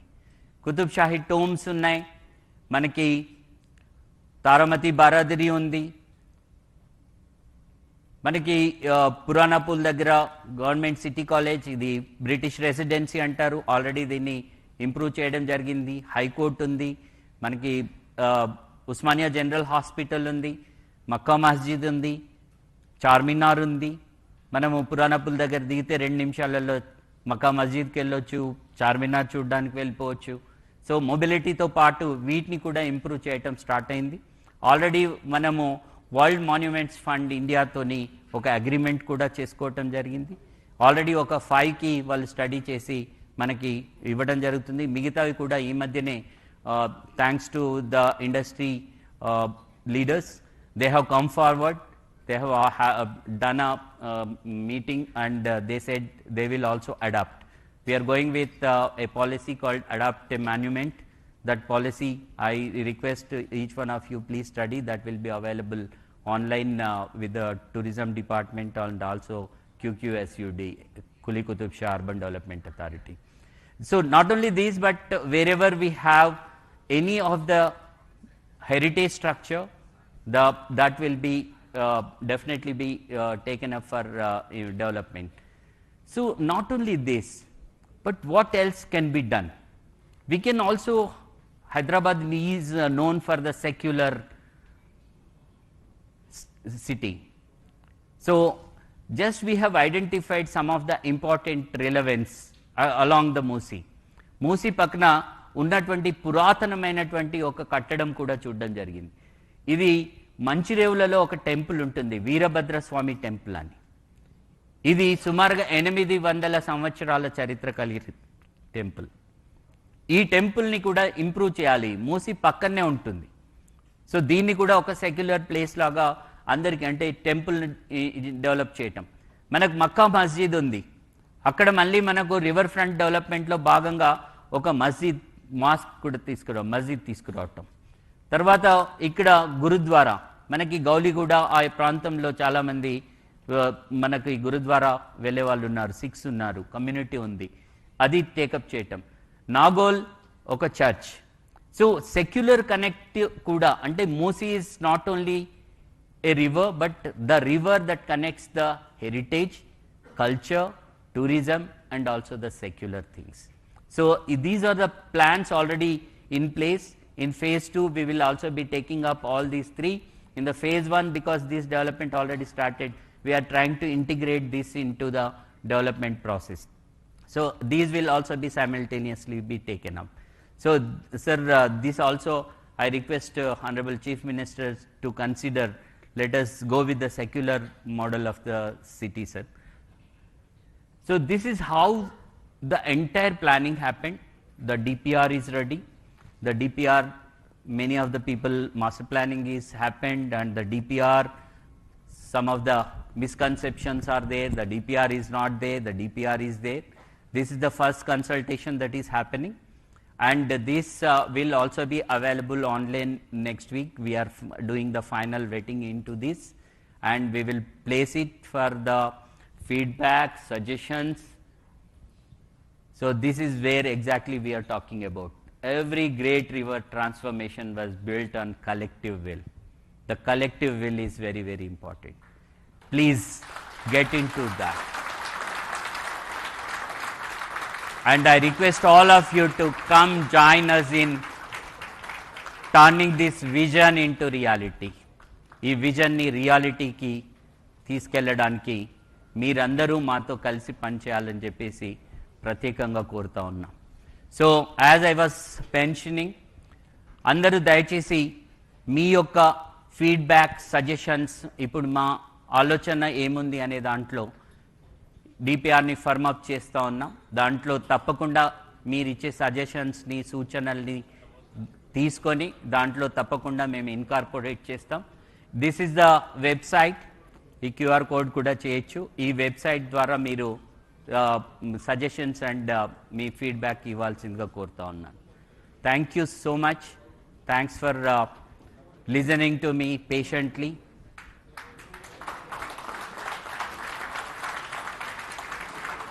And I tried my level best to put forth what exactly this project is about, what exactly the government is thinking of, the collective will, what I was telling. The collective will is already there in the government. I request all of you to join that collective will. Thank you so much.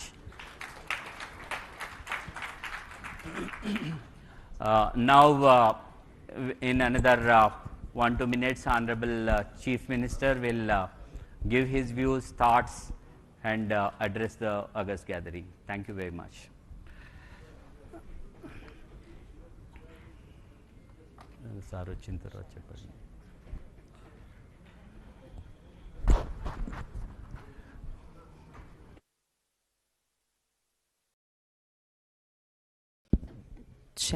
Check.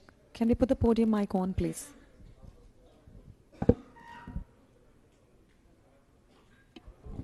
All the lights on.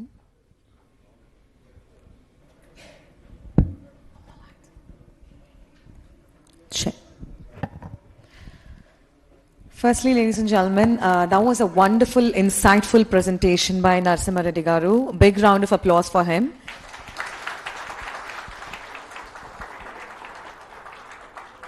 Not only did he ensure to cover everything about damage control, cutting edge technology, infrastructure, but he's also ensured to cover a secular model. Sir, thank you very much for the patience and to taking us all through this one.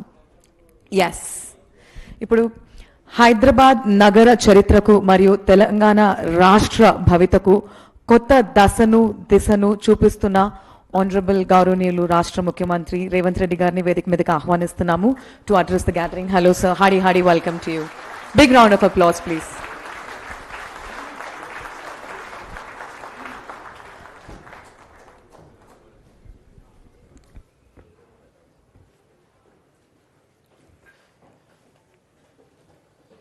Telangana రాష్ట్ర ప్రభుత్వం తరఫున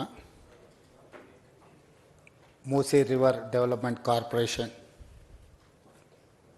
ఒక power point presentation ద్వారా ఈ ప్రభుత్వం మూసీ నది ప్రక్షాళన కార్యక్రమాన్ని ఏ విధంగా ముందుకు తీసుకువెళ్తుందో సమాజానికి వివరించడానికి ఒక ప్రయత్నం చేసి ఈ ప్రయత్నంలో భాగంగా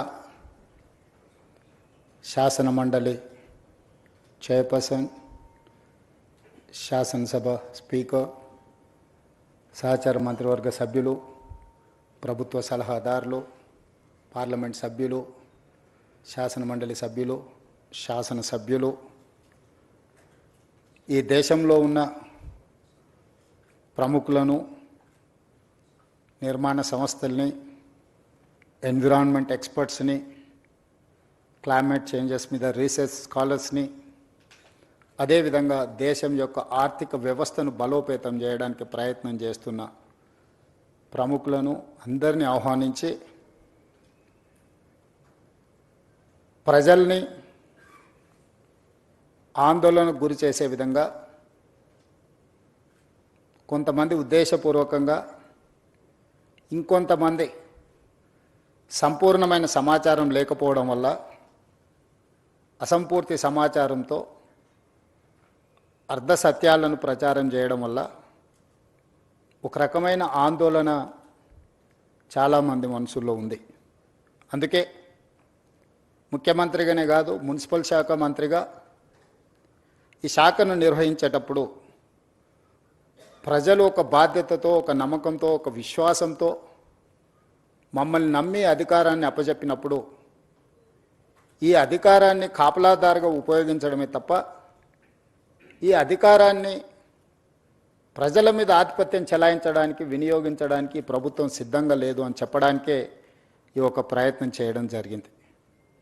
ఈ ప్రయత్నంలో పర్యావరణాన్ని ఏ విధంగా పరిరక్షించుకోవాలా, చరిత్రను ఒకసారి గమనించినప్పుడు చరిత్రలో నాగరికత ఏ ప్రాంతంలో అభివృద్ధి చెందినా నదీ పరివాహక ప్రాంతంలోనే నాగరికత విలసిల్లింది. ఆర్థిక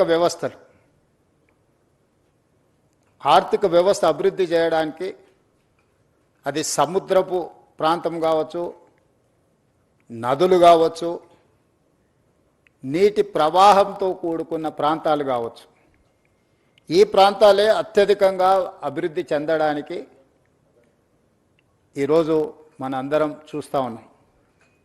I have visited Thames River, I have visited Hudson River in New York, I have visited Thames River in London, I have visited Seoul, I have visited Singapore, I have visited Dubai, I have visited many places, including Ahmedabad, Sabarmati riverfront. I have seen many places. I have understood what is required, what is our future plan. వీటన్నిటిని దృష్టిలో పెట్టుకొని మన రాష్ట్రము మన దేశంలోనే కాకుండా ఇతర దేశాలలో అభివృద్ధి చెందిన దేశాలు, ఆర్థికంగా నిలబడ్డ దేశాలన్నిటిని కూడా గమనించి ఇతర రాష్ట్రాలు, ఇతర దేశాలు అభివృద్ధి పదం వైపు వేగంగా ప్రయాణం చేస్తుంటే ఇంకా మనం అభివృద్ధి నిరోధకులుగా మారి ఒక బృహత్ కార్యాచరణను తీసుకొని ముందు వెళ్లకుండా ఉంటే భవిష్యత్ తరాలు మనల్ని క్షమించవని ఆలోచన చేసి ఒక ప్రయత్నం చేద్దాము. ఈ మూసీ రివర్ డెవలప్మెంట్ ప్రోగ్రామ్ని మనం తీసుకోవాలని, ఈ ప్రోగ్రామ్ని ఒక బాధ్యతాయుతంగా నిర్వహించాలనే ప్రయత్నం చేస్తూనే ఉన్నాం. దాదాపుగా 27 నెలల మా ప్రభుత్వ ఏర్పాటు తర్వాత దాదాపుగా 2 సంవత్సరాల నుంచి నిరంతరం కొన్ని వందల వేల గంటలు నేను అధికారులతో కానీ, ఎక్స్పర్ట్స్తో కానీ, ఫైనాన్షియల్ కన్సల్టెంట్స్తో కానీ, ఎన్విరాన్మెంట్ కన్సల్టెంట్స్తో అందరితో కూర్చొని క్షుణ్ణంగా ప్రతి ఒక్క అంశాన్ని ఏ విధంగా ముందుకు తీసుకెళ్ళాలి, ఏ విధంగా ఈ రాష్ట్రాన్ని, ఈ నగరానికి ఒక గొప్ప చరిత్ర ఉంది.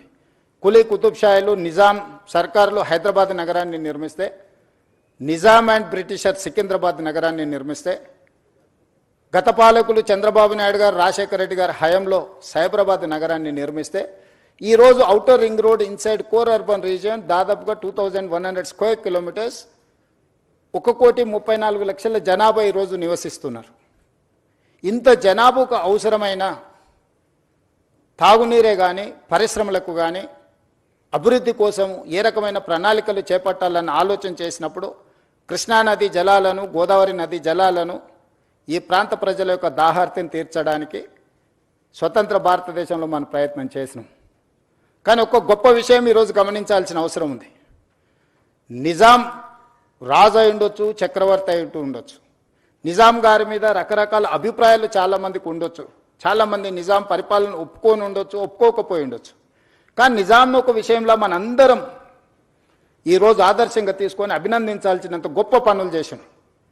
1908లో ఉప్పెన వచ్చి ఈ నగరాన్ని కమ్మేసినప్పుడు 10 నుంచి 15,000 మంది ప్రాణాలు పోయినప్పుడు ఈసా నది, మూసా నది ఈ నగరంని కప్పేసి ఉప్పెనగా మారి వేలాది మంది ప్రాణాలను బలిగొన్నప్పుడు నిజాం ప్రభువులు చెల్లించిపోయి ఈ నగరంలో ప్రజలకు ఈ ప్రమాదం ఉండకూడదు, ఏమి చెయ్యాలని ఆలోచన చేసి 1908 వచ్చిన ఫ్లడ్స్లో ప్రపంచంలోనే ఎక్స్పర్ట్స్ కోసం టెండర్ పిలిచి మోక్షగుండం విశ్వేశ్వరయ్యను ఒక గొప్ప ఇంజనీర్ని ఈ వరదల్ని నియంత్రించడానికి, ఈ ఉపద్రవం నుంచి తన నగరాన్ని, తన ప్రజల్ని కాపాడుకోవడానికి ప్రణాళిక సిద్ధం చేసి ఆనాడు వారిచ్చిన ఆదేశాల మేరకు మోక్షగుండం విశ్వేశ్వరయ్య ఇచ్చిన డిజైన్స్ అనంతగిరి కొండల్లో నుంచి వచ్చే మూసా నది, పరిగి ప్రాంతం నుంచి వచ్చే ఈసా నది, ఈ రెండింటి యొక్క వరదల్ని నియంత్రించడానికి, నియంత్రించిన నీళ్లను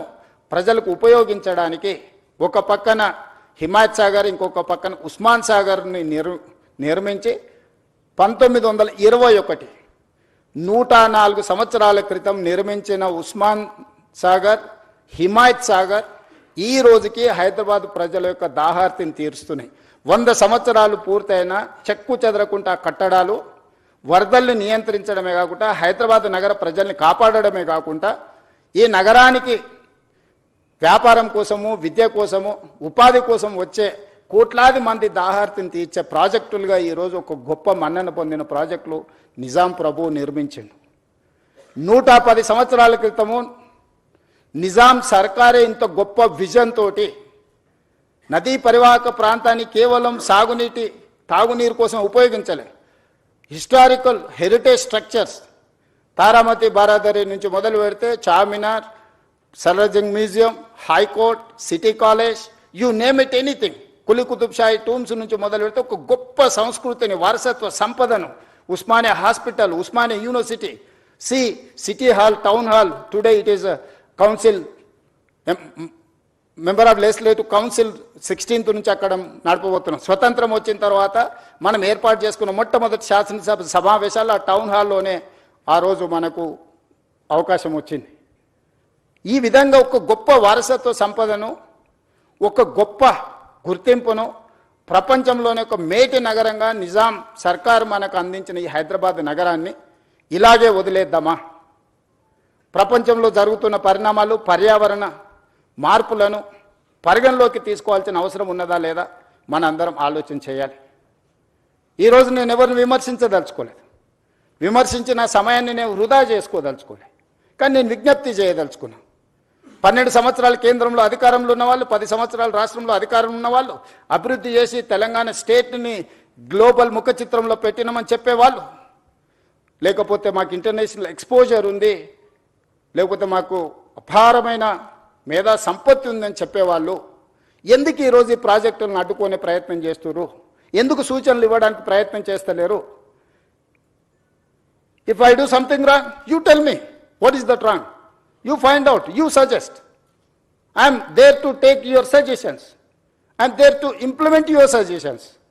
but you are simply saying that no. No is not solution for Musi reservation.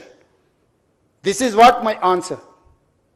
This is how I am going to react. ఈ రోజు ఏం చెయ్యాలనుకుంటున్నామో సాంకేతిక పరంగా ప్రపంచంలో ఎక్స్పర్ట్స్ని అందరిని ఒక దగ్గర కూర్చోబెట్టి, మన్హాటన్ నుంచి మొదలు పెడితే Cushman Wakefield, Rio, these are the world's best experts in financial consultants, in water reservation and construction side. So we are paying almost 160 crores for those consultants for this project. We have not appointed this consultant just like that. We have called global tenders. We have seen everything. We have seen their completion projects.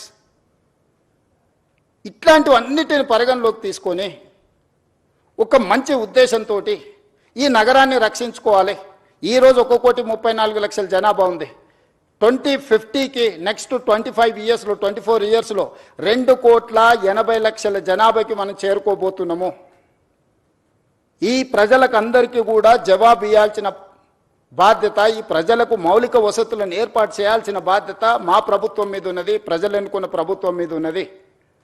ఆనాడు చంద్రబాబు నాయుడు గారు, రాజశేఖర రెడ్డి గారు outer ring road, అంతర్జాతీయ airport, hitech city, అంతర్జాతీయ స్థాయికి సంబంధించిన Microsoft, Infosys or any other Google లాంటి సంస్థల్ని ఈ నగరానికి తేకపోయి ఉంటే ఈరోజు మన ఆర్థిక వ్యవస్థ బాగుపడి ఉండేదా?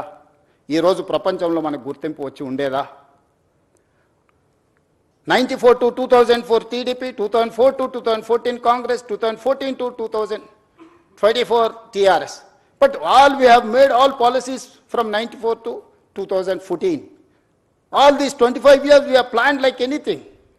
We may have a political differences, we may have a issue-based arguments, but we have not defeated our policies. There is no policy paralysis in our government. Today also I am continuing all those policies from 94 to 2024. All these 30 years, whatever the then governments have taken certain policies, the best policy, the best practice is I am continuing. The other issues, wherever I am getting some problem, wherever I am getting some feedback, I am improving my policies. I have changed my working style. You know, I'm an aggressive speaker in political platform. People have seen only one face. Today I wanted to show my other face. Today I got a responsible position. I have to deliver. I cannot sit just like that. ఇంత పెద్ద బాధ్యత ఇచ్చినప్పుడు ఏమి చేయకుండా కూర్చొని 16-17 మంది ముఖ్యమంత్రులు ఉమ్మడి రాష్ట్రంలో తెలంగాణ రాష్ట్రంలో వస్తే కొద్ది మందే గుర్తున్నారు. ఎందుకు? వాళ్ళు చరిత్రకు అవసరమైన భవిష్యత్ తరాలకు అవసరమైన ప్రణాళికలు రచించి సరైన నిర్ణయాలు తీసుకోవడం వల్ల ఈరోజు చరిత్ర వాళ్ళని గుర్తుపెట్టుకున్నది. నిజాం పోయినా నిజాం వారసులు లేకపోయినా ఈరోజు అభివృద్ధి అనే ప్రణాళికల మీద చర్చ చేసినప్పుడు నిజాం గురించి మనం ఎందుకు చర్చించుకుంటున్నాం? రాచరికంలో ఉన్న ఒక రాజు గురించి ఈరోజు మనం అతన్ని చర్చించకుండా మనకు చరిత్రనే లేదు. అతను నిర్మించిన వారసత్వ సంపదను వినియోగించకుండా మన అభివృద్ధి ప్రణాళికలే లేవు. Charminar, it is not symbol of Charminar, just tourism spot. He has designed everything around Charminar. You go and see special economic, he has created special economic zone. మీకు అక్కడ పర్ల్స్ మన దగ్గర ఉత్పత్తి వరల్డ్స్ బెస్ట్ పర్ల్స్ మీకు చార్మినార్ దగ్గర దొరుకుతాయి. World's best bangles Charminar దొరుకుతాయి. మీకు పత్తర్ గట్టి, కబూతర్ ఖానా, Mozamjahi market, you see everything. ప్రపంచంలో దొరికే ప్రతి వస్తువును గుల్జార్ హౌస్ నుంచి మొదలు పెడితే చార్మినార్ చుట్టూతా ఒక స్పెషల్ ఎకనామిక్ జోన్ను నిజాం సర్కార్ క్రియేట్ చేసింది. కాబట్టి ప్రపంచంలో ఏ పర్యాటకులకు వచ్చినా ఆడపిల్లలకు గాజులు కొనుక్కోవాలన్నా, లేకపోతే కన్న కూతుర్లకి మీకు పర్ల్స్ కొనుక్కోవాలనుకున్నా, లేకపోతే ఇతర ఏం కొనుక్కోవాలన్నా, ఏ రకమైన పక్షులు జంతువులు ప్రపంచంలో ఎలాంటి పక్షిని ఎలాంటి జంతువుని చూడాలన్నా కబూతర్ ఖానాకి వెళ్తే నువ్వు అన్ని చూడగలుగుతావు. ప్రపంచంలో పండించే ప్రతి ఫ్రూట్ని మోజంజాయ్ మార్కెట్కి వెళ్తే మనం చూడగలుగుతాం. ప్రపంచంలో ఉండే ప్రతి వస్తువును ఆ చార్మినార్ చుట్టూతా ఒక స్పెషల్ ఎకనామిక్ జోన్. సో ప్రతి అంశాన్ని నిజాం ఆ రోజు విజువలైజ్ చేసి భవిష్యత్ తరాలకు ఏం అవసరం ఉందో ఒక స్పెషల్ ఎకనామిక్ జోన్నే మనకి ఇచ్చిండు. ఎడ్యుకేషనల్ ఇన్స్టిట్యూట్ ఉస్మానియా యూనివర్సిటీ నుంచి Nizam college, Aliya junior college, NIMS orthopaedic, Niloufer hospital, you see every specialisation. ఈరోజు కార్పొరేట్ హాస్పిటల్స్ మేము స్పెషలైజ్ చేసినాం, స్పెషలైజ్డ్ హాస్పిటల్స్ ప్రారంభించినాం అని ఈరోజు చెప్తారు. కానీ 100 years back, way back, Nizam has created everything. ఇంత అద్భుతమైన నగరాన్ని మనకు వారసత్వం ఇస్తే ఈ గొప్ప మూసా నది, ఈసా నది సంగమం, ఎక్కడైతే సముద్రాల సంగమం, నదుల సంగమం ఉందో, మహాత్మా గాంధీ గారిని ఆనాటి దుర్మార్గులు పొట్టన పెట్టుకుంటే వారి అస్థికలను, వారి స్ఫూర్తినివ్వడానికి వివిధ రాష్ట్రాలకు, దేశంలో వివిధ ప్రాంతాలలో పెట్టారు. కన్యాకుమారి దగ్గర 2 సముద్రాలు కలిసే చోట మహాత్మా గాంధీ గారి యొక్క అస్థికలను పెట్టడం ద్వారా ఈరోజు అదొక పెద్ద పర్యాటక కేంద్రంగా ప్రపంచం అంతా అక్కడికి వచ్చి చూస్తుంది. కన్యాకుమారిలో ఏదైతే నిర్ణయం తీసుకొని పెట్టినరో ఈరోజు మూసా ఈసా నదుల సంగమం లంగర్ హౌజ్లో కూడా బాపు ఘాట్ కూడా అలాంటిదే. కానీ బాపు ఘాట్ ఎందుకు కనుమరుగైంది? బాపు ఘాట్ ఉంది, 2 నదుల సంగమం అని ఇక్కడ ఉన్న ఎంతమంది మనం గుర్తించి మనం ఆ ప్రాంతాన్ని చూడడానికి మనం వెళ్తున్నాం? ఎందుకు మనం ఇంత వారసత్వ సంపదను మనం ఎందుకు కోల్పోతున్నాం? ఈరోజు మూసా నది, ఈసా నదితో మూసీ నదిని పునరుజ్జీవింపజేయడానికి సమస్య అవుతుంది అనుకున్నప్పుడు ఈరోజు గోదావరి నదీ జలాలను 20 TMCలను తరలించి దాదాపుగా 2.5-3 TMCలు నిరంతరం హైదరాబాద్ నగరంలో ప్రవహించే మూసీ నదిలో కంటిన్యూస్గా ఆ నీటిని ప్రవహింపజేయాలని మిగతా 17.5 TMC హైదరాబాద్ నగర ప్రజల యొక్క దాహార్తిని తీర్చడానికి ఈరోజు పనులను ప్రారంభించినాం. ఈరోజు మీరు ఎంతసేపు నా రంగారెడ్డి జిల్లా హైదరాబాద్కు పరిమితం అయిపోయి ఆలోచన చేస్తున్నాం. ఈరోజు ఇక్కడ నివాసాలు ఏర్పరచుకున్న వాళ్ళకి జరుగుతున్న సమస్యల గురించి మనం చర్చిస్తున్నాం. నేను కూడా సానుభూతితో ఉన్నాను. కానీ కిందున్న నల్గొండ గురించి ఒకరైనా ఆలోచన చేస్తుండ్రా? ఈరోజు ఫార్మా కంపెనీల కాలుష్యము, నగరంలో వెదజల్లుతున్న కాలుష్యం, నగరంలో ఉన్న డ్రైనేజీలు, ఆత్మహత్యలు చేసుకున్న మనుషుల కలేబరాలు, అంబర్పేటలో ఉన్న శ్మశాన వాటికలు, ఈ మూసీ నదిలో చనిపోతున్న పశువుల కలేబరాలు, ఒక విషం, ఒక కాలుష్యం, అది కాలుష్యం దాటి విషంగా మారి ఈరోజు నల్గొండ ప్రజల జీవితాలను అతలాకుతలం చేస్తుంది. ఒక స్టడీస్ ప్రకారము world health organisation has given no, ఇక్కడ లివబుల్ కండిషన్స్లో ఇది నివాసయోగ్యమైన ప్రాంతం కాదు బికాజ్ ఆఫ్ ఫ్లోరైడ్ అని చెప్పి ఒక పక్కన నల్గొండ ప్రజలకు ప్రకృతే ఒక శిక్ష విధిస్తే ఈరోజు మానవ తప్పిదాల వల్ల ఈరోజు మూసీ నది పరివాహక ప్రాంతంలో ఉన్న గ్రామాలు భువనగిరి నుంచి ఆలేరు వరకు ఆ కిందికి వెళ్తే వాడపల్లి వరకు వెళ్తే ఆ నదీ పరివాహక ప్రాంతంలో నివసిస్తున్న వాళ్లకు ఆడపిల్లలకు పెళ్లి అయితే ప్రెగ్నెన్సీ ప్రాబ్లమ్స్ ఉన్నాయి. ఈరోజు ఆ ప్రాంతంలో పిల్లనివ్వడానికి వెనక ముందు ఆలోచన చేస్తున్నారు. ఆ ప్రాంతంలో పండించే పంటలు ఈ నీళ్లను వినియోగించడం వల్ల తినడానికి ఉపయోగం లేని పరిస్థితులు వచ్చినాయి. ఆ ప్రాంతంలో పండించిన కూరగాయలు కానీ ఆ ప్రాంతంలో పండించిన పంటలు కానీ తింటే వాటి వల్ల వచ్చే సమస్యలు అనంతము. నల్గొండ జిల్లా ప్రజలకి శిక్ష అవసరం ఉందా? ఆ ప్రజల్ని కాపాడాల్సిన బాధ్యత ఎవరు? నల్గొండ ప్రజలు మన వాళ్ళు కాదా? మనతో లేరా? రంగారెడ్డి జిల్లాలో మొదలైన మూసా ఈసా నది హైదరాబాద్కు నగరకు రాగానే కలుషితం అయిపోయింది, వ్యర్థాలతో నిండిపోయింది. మానవ కలేబరాలతోని పశువుల కలేబరాలతోని పరిశ్రమలు వెదజల్లుతున్న కాలుష్యంతో ఈరోజు భరించలేని కంపు. ఒకనాడు ఎంత విశాలంగా ఉన్న మూసీ నది ఇవాళ మీకు అందరికీ హిస్టరీ అంతా చరిత్రను అంతా కూడా మా అధికారులు మీకు చూపించే ప్రయత్నం చేసిండ్రు, వాస్తవాలను వివరించే ప్రయత్నం చేశారు. అలాంటి చరిత్ర ఈరోజు కాలగర్భంలో కలిసిపోతుంది. మన చరిత్రను మనమే ఉద్దేశపూర్వకంగా రాజకీయ అవసరాల కోసం రాజకీయ ప్రయోజనాల కోసం దీన్ని చరిత్ర కాలగర్భంలో కలిపేద్దామా, లేకపోతే నగరం యొక్క చరిత్రను పునరుజ్జీవింపజేసుకుందామా? ఈరోజు మేము తీసుకొస్తున్న ప్రాజెక్ట్ ఎవరికి వ్యతిరేకం కాదే. ఈరోజు ఒకప్పుడు హైదరాబాద్లో 30 ఫీట్ల రోడ్లు ఉండేవి. అంతెందుకు అత్యంత శ్రీమంతులు నివసించే Jubilee Hills road number 36 almost 25-30 feet road ఉండే. I seen that road. మేము పోయేవాళ్ళం. ఈరోజు 150 ఫీట్లకు విస్తరించిన రోడ్ నెంబర్ 45 40 ఫీట్లు ఉండేది. ఈరోజు 150 ఫీట్ రోడ్ అయింది. ఈరోజు పంజగుట్ట నుంచి పైకి పోయేదానికి కానీ మీరు చూడండి, ఏ రోడ్లు అయినా ఫ్లైఓవర్లు అయినా ఓల్డ్ సిటీలో, ఈరోజు ఓల్డ్ సిటీలో సాలార్జంగ్ మ్యూజియం నుంచి ప్రతి ఏరియాలో ఇరుకైన సందులు నిజాం కట్టిన పట్టణం కాబట్టి ఆ రోజు ఉన్న పరిస్థితుల ప్రకారం రోడ్లు వేస్తే ఈరోజు ఓల్డ్ సిటీలో ఉండే ప్రజలు వాళ్ళే ముందుకొచ్చి స్వచ్ఛందంగా మా రోడ్లను విస్తరించండి, మేము స్వచ్ఛందంగా ముందుకు వస్తాము, మాకు నష్టపరిహారం ఇవ్వండి అంటే ఈరోజు ఓల్డ్ సిటీలో మెట్రో విస్తరించడానికి గౌలిగూడ నుంచి ఫలక్నమా నుంచి చంద్రాయన్గుట్ట వరకు ఈ రోడ్ల విస్తరణ కార్యక్రమాలు వేగంగా జరుగుతున్నాయి.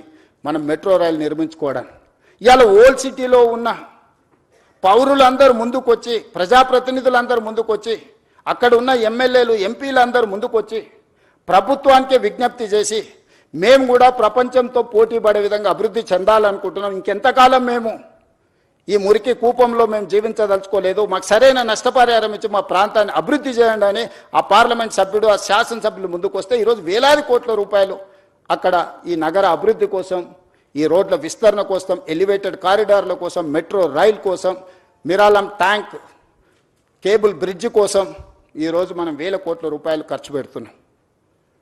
ఈరోజు మా ఆలోచన, మా ప్రభుత్వం యొక్క ఉద్దేశం ఎవరికో నష్టం కలిగించాలని కాదు. ఎవరైనా మూసి మురికి ఇప్పుడు మీరు చూసిండ్రు ఎంత కాలుష్యం ఉందో, ఎవరైనా కోరుకొని అక్కడ జీవించాలని అనుకుంటాడా? ఏ ఆధారం లేనోళ్ళు, ఎలాంటి ఆదరణ లేనోళ్ళు, ఏ ప్రభుత్వం ఏం వసతులు కల్పించనప్పుడు ఇక చివరి మజిలీగా మూసీ నది పరివాహక ప్రాంతంలో వాళ్ళు నివసించాలనుకుంటున్నారు. అక్కడున్న దోమలు, అక్కడున్న కంపు, అక్కడున్న మురికి, వాళ్ళ పిల్లలు పొద్దున్న లేస్తే బడికి పోవడానికి బడి లేదు, వాళ్ళకు వైద్యం లేదు, ఆ పిల్లలకు ఆడుకోవడానికి చిన్న ఆట స్థలం లేదు, నివసించడానికి ఒక కుటుంబం భార్యాభర్తలు కలిసి ఉండడానికి కూడా అక్కడ వసతులు లేవు. వర్షాలు వచ్చినప్పుడు, వరద వచ్చినప్పుడు ప్రాణాలు అరిచేత పట్టుకొని అర్ధరాత్రి పూట పరిగెత్తాలి ఎక్కడికో. నిల్వ నీడ లేని వాళ్ళే ఈరోజు మూసీ నది పరివాహక ప్రాంతంలో ఈరోజు నివసిస్తున్నారు. ఇవాళ మూసీ పరివాహక ప్రాంతంలో అటొక కిలోమీటర్ ఇటొక కిలోమీటర్ మొత్తం ఆక్రమించుకొని బుల్డోజర్లు తీసుకొచ్చి మొత్తం కూలగొట్టేస్తాడు రేవంత్ రెడ్డి అంటుండు. అసలు ఏమైనా చదువుకున్న వాళ్ళు లేకపోతే లోక పరిజ్ఞానం ఉండే వాళ్ళు మాట్లాడే మాటలేనా? Why should I do all those things? Government of India, central water commission, Jal Shakti ministry, they have notified certain norms. అది నేను చేసింది కాదు, కేంద్ర ప్రభుత్వం తీసుకొచ్చిన చట్టాలు. కేంద్ర ప్రభుత్వంలో అధికారంలో ఉన్న వాళ్ళు, పార్లమెంట్ సభ్యులు ఉన్న వాళ్ళు పార్లమెంట్లో చట్టం వచ్చినప్పుడు గొప్పగా ఉందని బల్లలు చేర్చి ఆ చట్టాన్ని చేస్తారు. ఆ చట్టాన్ని తెలంగాణలో ఇంప్లిమెంట్ చేస్తామంటే మేము అడ్డం పడతామంటారు. ఈ విచిత్రం, ఇలాంటి ఆలోచనలని మనమందరం నియంత్రించాల్సిన అవసరం ఉంది. మనం మాట్లాడాలి. బాగున్నది అనుకున్న వాళ్ళేం ఏమనడం లేదు, అడ్డుకోవాలనుకున్న వాళ్ళేం గట్టిగా అరుస్తున్నారు. ఈ రెండిటికున్న చిన్న తారతమ్యాన్ని ఈరోజు నదీ పరివాహక ప్రాంతాన్ని పునరుజ్జీవింపజేయడమే కాదు, నదీ పరివాహక ప్రాంతంలో ఒక సంస్కృతిని, ఒక కల్చరల్ కనెక్ట్ని, ఒక హెరిటేజ్ కనెక్ట్ని, ఒక ఎకనామిక్ జోన్ని, ఈరోజు లేక్ రిజర్వేషన్ నేను హైడ్రా తీసుకొచ్చినప్పుడు చాలామంది చాలా రకాలుగా బాధపడ్డారు, చాలా రకాలుగా శాపనార్థాలు పెట్టిండ్రు. కానీ ఈరోజు ఏ లేక్స్ అయితే మేము రిస్టోర్ చేసినామో ఆ లేక్స్ని ఈరోజు అభివృద్ధి చేసి ప్రజలకు అంకితం చేస్తున్నప్పుడు వేలాది మంది వచ్చి మన కుక్కట్పల్లి నల్లచెరువు ప్రారంభోత్సవానికి పోతే బిల్డింగ్ల మీద నుంచి వేలాది మంది, నేను రోడ్డు మధ్యలో వెళ్తుంటే ఏదో పక్క దేశంతో యుద్ధం చేసి మనం సాధించి వస్తే వచ్చినప్పుడు వెల్కమ్ చేసినట్టు, లేకపోతే వరల్డ్ కప్ క్రికెట్ గెలిచిన ప్లేయర్ వస్తే వెల్కమ్ చేసినట్టు కాలనీలో అందరు ఆడపిల్లలు పెద్దలు అందరు వచ్చి స్వాగతం పలికాను. నల్ల చెరువు 100% ఆక్రమణకు గురయ్యి ఒక కలుషితమైన ప్రాంతంగా చేస్తే ధైర్యంగా ఏమన్నా కానీ పర్వాలేదు, ఎవరు ఏమైనా అనుకోండి అని చెప్పి బుల్డోజ్ చేసినాం.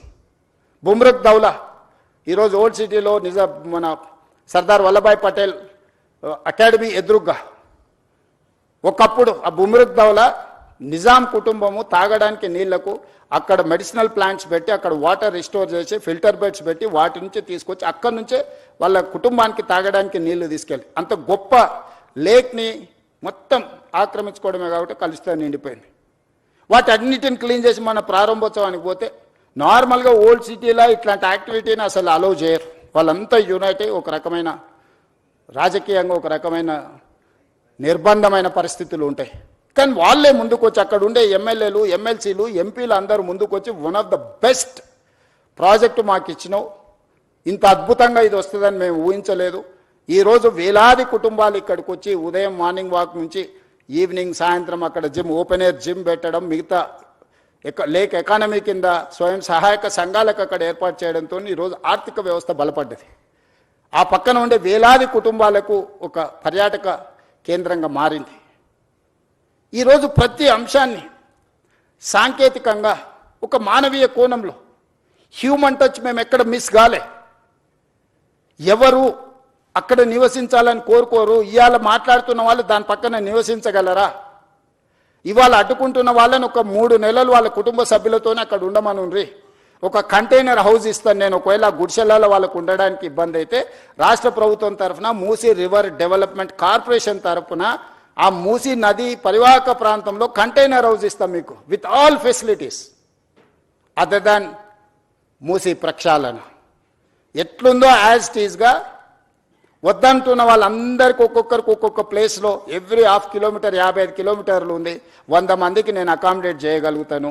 2 పక్కలైతే 200 మందికి, 200 మందికి ఒక మూసీ నది పక్కన కంటైనర్ హౌస్లు ఇస్తా. ఒక 3 నెలలు మీరు అక్కడ ఉండండి. మీరు ఎందుకు వాళ్ళ జీవితాలతో చెలగాటం ఆడుకుంటుర్రు? వాళ్ళ జీవితాలలో వెలుగు రావద్దా? వాళ్ళ జీవితాలు బాగుపడొద్దా? వాళ్ళు ఈ దోమల నుంచి మురికి నుంచి వాళ్ళు బయటపడొద్దా? వాళ్ళ పిల్లలు చదువుకోవద్దా? వాళ్ళకు వైద్యం అందొద్దా? వాళ్ళ అభివృద్ధి పదం వైపు నడవద్దా?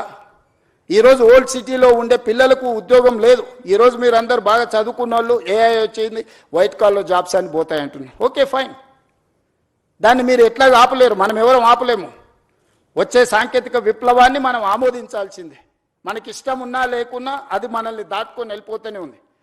మరి వైట్ కాలర్ జాబ్స్ అన్ని పోయినప్పుడు, ఏఐ మొత్తం ఉద్యోగ అవకాశాలను ఆక్రమించుకున్నప్పుడు బ్లూ కాలర్ జాబ్స్ క్రియేట్ చేయాల్సిన బాధ్యత మన మీద లేదా?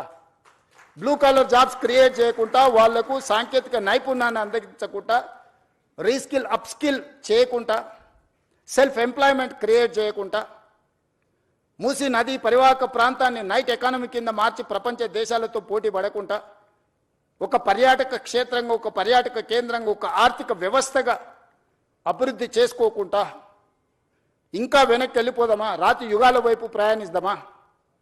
ఒకప్పుడు అడవుల్లో మనం ఆకుల అలాలు కట్టుకొని ఉండేది, తర్వాత కొంచెం బట్టలు కట్టుకునే కాడికి అట్లా ఇప్పుడు సూట్ వేసుకునే కాడికి ఇప్పుడు మోడర్న్ సొసైటీకి వచ్చినాం. ఇదంతా సమాజంలో పరిణామ క్రమంలో వచ్చిన అభివృద్ధి కదా. ఈ అభివృద్ధిని మనం అడ్డుకున్నామా? 100 సంవత్సరాల క్రితం వచ్చిన వరదల్ని దృష్టిలో పెట్టుకొని నిజాం చేసిన దాంట్లో 10% కూడా ఈరోజు మనం చేయాలనే ప్రయత్నం చేయకపోతే ఈ చరిత్ర మనల్ని క్షమిస్తుందా? ఈ చరిత్ర తిరగ రాసుకోవాల్సిన అవసరము ఇప్పుడు రాయకపోతే ఎప్పుడు రాయలేమన్న పరిస్థితులు ఈ మేధావులకు అర్థం కావడం లేదా? ఇవాళ defence, they don't give even single inch of land, they don't allow you to see that land. Today I wanted to appreciate my army people and my defense minister.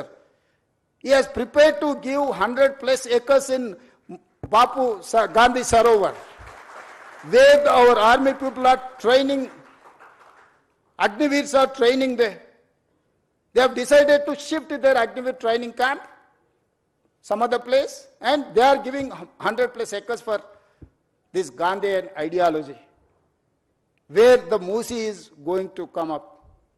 అంటే దేశ సరిహద్దుల్లో భద్రతగా ఉండి దేశాన్ని కాపాడే వీర సైనికులు కూడా వందలాది ఎకరాల వాళ్ళ భూములను మూసీ నది ప్రక్షాళన కోసం ముందుకొచ్చి అప్పజెప్తుంటే, ఇవి ప్రభుత్వ భూములు చాలా వరకు, లేదా ప్రభుత్వ నిబంధనలకు ప్రైవేట్ భూములు ఉన్నా ప్రభుత్వ నిబంధనలు ఉన్నాయి.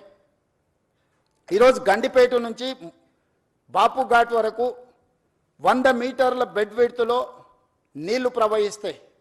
బోత్ సైడ్ 50 మీటర్ల బెడ్ విడ్త్లో రోడ్లు, ఇన్ఫ్రాస్ట్రక్చరు, ఎకనామిక్ జోన్, ఎవ్రీథింగ్ వస్తుంది.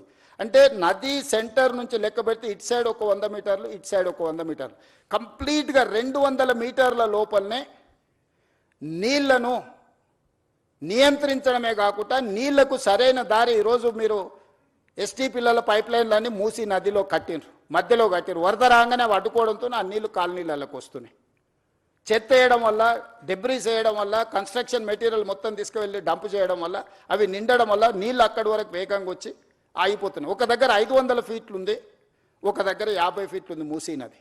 500 ఫీట్లలో ఉండే వరద 50 ఫీట్లకు రాగానే మొత్తం నీళ్లు నిండి వెనక్కి వచ్చి కాలనీలన్నీ నీటిమయం అయిపోతున్నాయి. ఎన్ని వేల మంది నిరాశ్రయులైన, 10 లక్షల మంది పోయినసారి 2019-20లో వరదలు వచ్చినప్పుడు మొత్తం వాళ్ళ సర్వం కోల్పోయినారు. నేను ఎంపీని, ప్రతి కాలనీ నేను తిరిగి వచ్చిన. జల్పల్లిలో ఈరోజు కూడా 1st ఫ్లోర్ వరకు నీళ్ళు వచ్చి ఆగిపోయినాయి, నీళ్లు బయటికి పోవడం లేదు. జల్పల్లి ప్రాంతంలో కాలనీలు మునిగిపోయినాయి. ఈరోజు నీళ్లు మనం ఉన్న ప్రాంతాలకు వస్తలేవు. నీళ్లున్న ప్రాంతాన్ని మనం పోవడం వల్ల వాటికి దారి తెలవక అవి మన దగ్గరకు వస్తున్నాయి.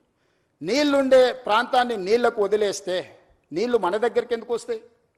ఈరోజు కాలనీలకు లేకపోతే సిటీలకు నీళ్లు వస్తున్నాయంటే ఆ నీళ్లు ప్రవహించే చెరువులు కావచ్చు, కుంటలు కావచ్చు, నాలాలు కావచ్చు, మూసీ నది కావచ్చు, ఆ నీటి పరివాహక ప్రాంతాలను మనం ఆక్రమించుకోవడం వల్ల all these are man made disasters.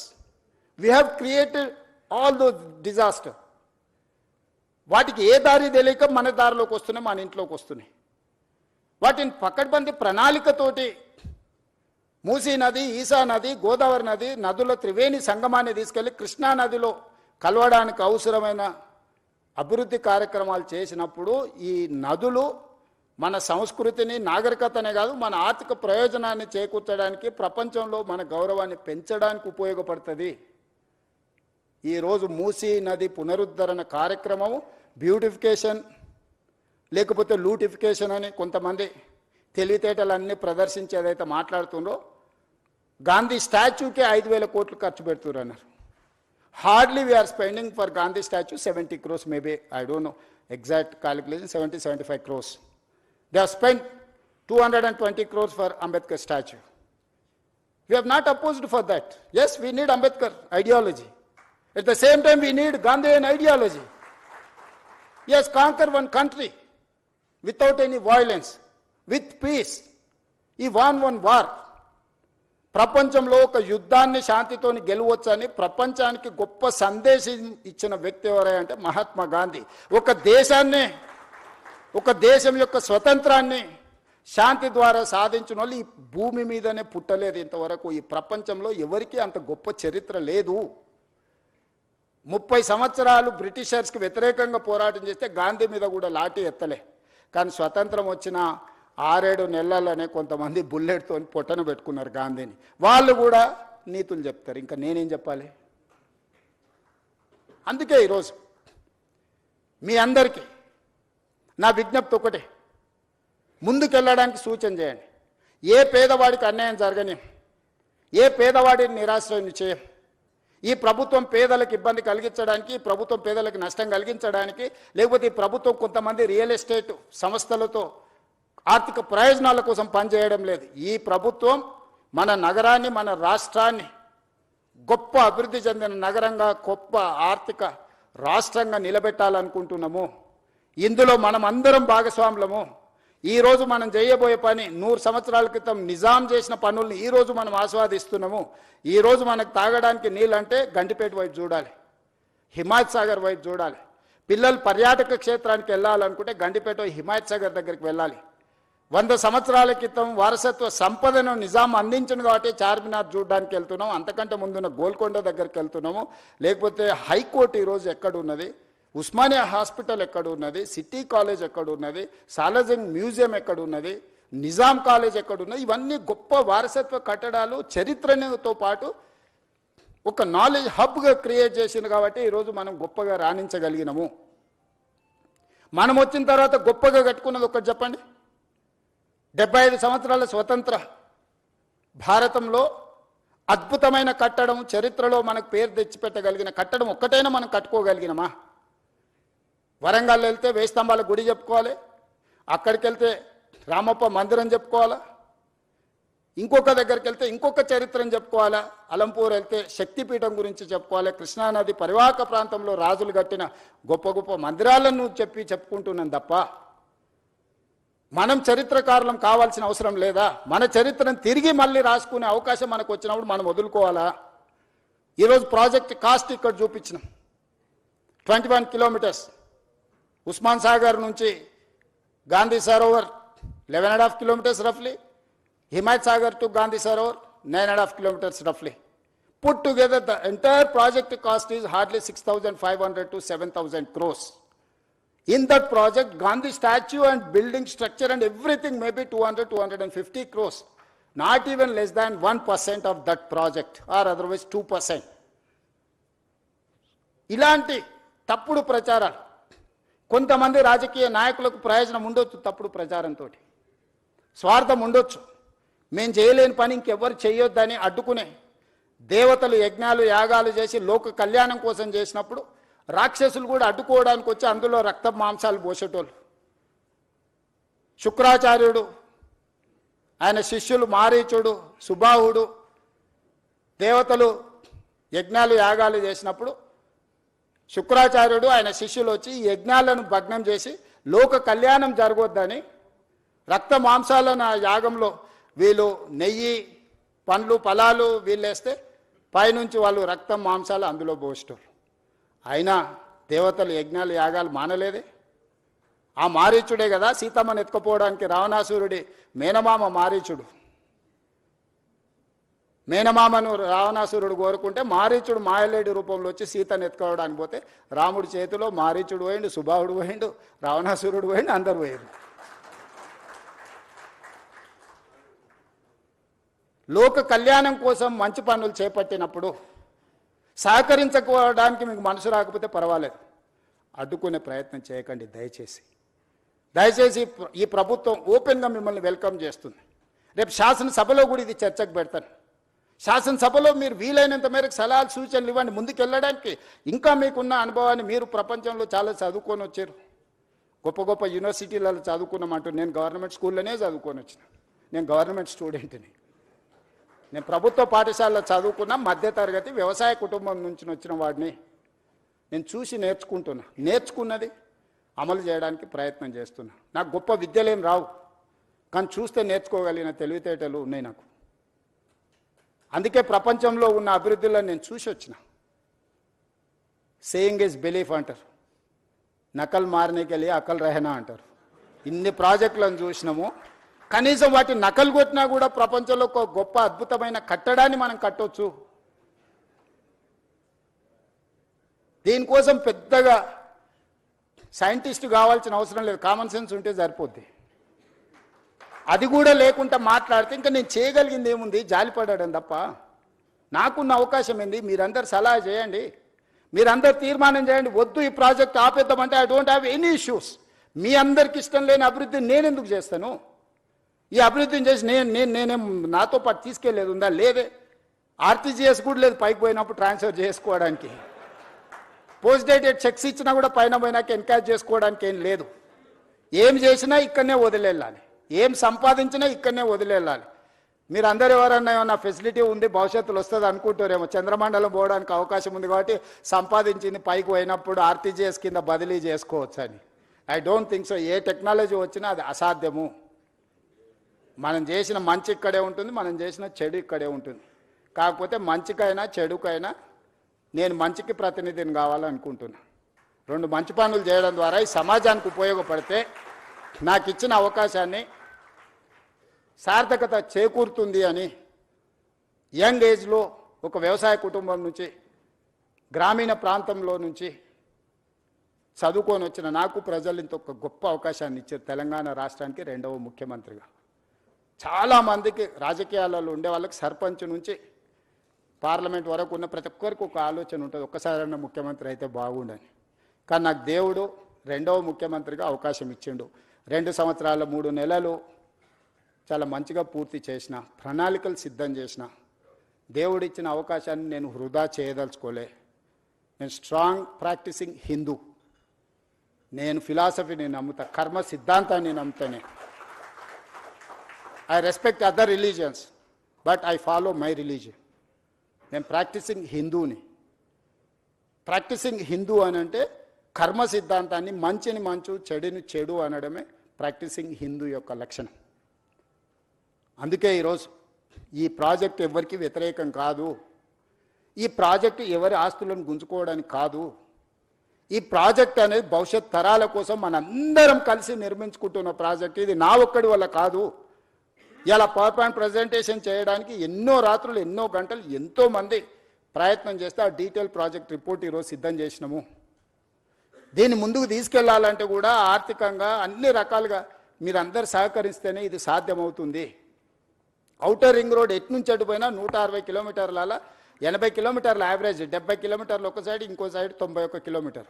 కానీ ఇట్లా మీరు డైరెక్ట్గా వెళ్తే వితిన్ 41 కిలోమీటర్స్, 35 కిలోమీటర్, 41 కిలోమీటర్స్లో హైదరాబాద్ ప్రతి ట్రాఫిక్ జామ్లో నుంచి ఒక ట్రంపెట్ క్రియేట్ చేస్తున్నావు. చార్మినార్ నుంచి బయలుదేరితే నువ్వు ఔటర్ రింగ్ రోడ్ వెళ్ళాలంటే ఇప్పుడు సిటీ అంతా తిరగాలి, గంటల కొద్ది ట్రాఫిక్లో ఇరుక్కుంటున్నావు. ఇలా డైరెక్ట్ ఆ ట్రంపెట్ మీదకి వచ్చేసి ఫ్లైఓవర్ ఎక్కేస్తే ఎలివేటెడ్ కారిడార్ ఎక్కితే you wanted to go Vijayawada or any place, direct గౌరెల్లికి వెళ్ళిపోతావు. నువ్వు ఐటీ సైడ్ పోవాలనుకుంటే ఇటు వెళ్తావు. ప్రతి జంక్షన్లో ఒక ట్రంపెట్ క్రియేట్ చేసి మూసీ మీదనే వీటన్నిటిని చేస్తున్నాం. ఇదే కాదు, ఈరోజు data centres, construction, landscaping biggest activity in the state, particular in core urban region. Water లేదు, వాటర్ స్కేసిటీ, గ్రౌండ్ వాటర్. ఈరోజు జూబ్లీహిల్స్లో చాలామంది శ్రీమంతులు ఉన్నారు. మీరు ఎంత శ్రీమంతులు అని ఉండండి, 300 ఫీట్లలో నీళ్లు దిగలరా? మీరు తెస్తురా? 1300 ఫీట్లు బోర్ వేసినా నీళ్ళు వస్తలేదు. నేను ముఖ్యమంత్రి, మా ఇంట్లోనే 1500 ఫీట్ల బోర్ ఉంది. నేను కూడా నీళ్లు పైకి తేలేకపోయినాయి. ప్రకృతి కంటే మనం గొప్పవాళ్ళమా? ఈరోజు ground water just like that depleting. ఈరోజు యావరేజ్గా 1300-1400 ఫీట్లు ఈరోజు బోర్ వేస్తే కానీ నీళ్లు పడని పరిస్థితి వచ్చింది నగరానికి. ఎందుకు? కాంక్రీట్ జంగుల్గా మారిపోయింది. ఎక్కడ గ్రౌండ్లో వాటర్ పర్కులేట్ అవ్వడం లేదు. భూమిలోకి నీళ్ళు వెళ్ళినప్పుడు భూమిలో నుంచి నీళ్లు మీరు ఎట్లా బయటికి తీస్తారు? ఈరోజు చెరువులు, కుంటలు, నాలాలు అన్ని ప్రక్షాళన చేసి నీటి ప్రవాహాన్ని స్థిరీకరించి మూసీ నదిలో నిరంతరం నీళ్లు పెడితే గ్రౌండ్ వాటర్ పెరుగుతుంది. ఈరోజు ఇల్లు కట్టుకునేటోళ్ళకు కూడా వాటర్ హార్వెస్టింగ్ మ్యాండేట్ చేసినాం. రోడ్డు మధ్యలో హార్వెస్టింగ్ వెల్స్ ఈరోజు కన్స్ట్రక్షన్ చేస్తున్నాం.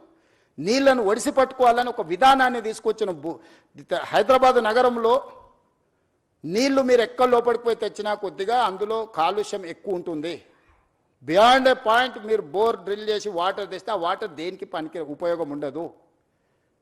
అదేవిధంగా కన్స్ట్రక్షన్కు మనం అత్యధికంగా ఖర్చు పెట్టి, ఇంతకుముందు వెంకట నరసింహారెడ్డి గారు చెప్పారు, కృష్ణా నది నుంచి, గోదావరి నది నుంచి మనం హైదరాబాదు నగరానికి తెచ్చే నీళ్లను పరిశ్రమలకు ఇచ్చినా, నిర్మాణ సంస్థలకు ఇచ్చినా 1 KLకి 180 రూపాయలు ఛార్జ్ చేస్తున్నాం అన్నాడు. ఇవాళ వాటర్ ట్రీట్ చేసి ఎస్టీపీల ద్వారా వాటర్ని తిరిగి వినియోగించుకుంటే 70 నుంచి 80 రూపాయలు 1 KLకి, అంటే మోర్ దాన్ 60% వాళ్ళ కాస్ట్ కట్టింగ్ చేయడానికి ఉంది.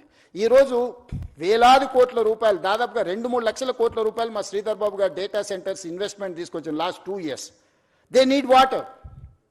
పర్టికులర్గా గ్రే వాటర్ ఇవ్వగలిగితే, ట్రీటెడ్ వాటర్ ఇస్తే వాళ్ళకు ఇన్వెస్ట్మెంట్ ఇన్సెంటివ్స్ ఉన్నాయి ప్రపంచంలో.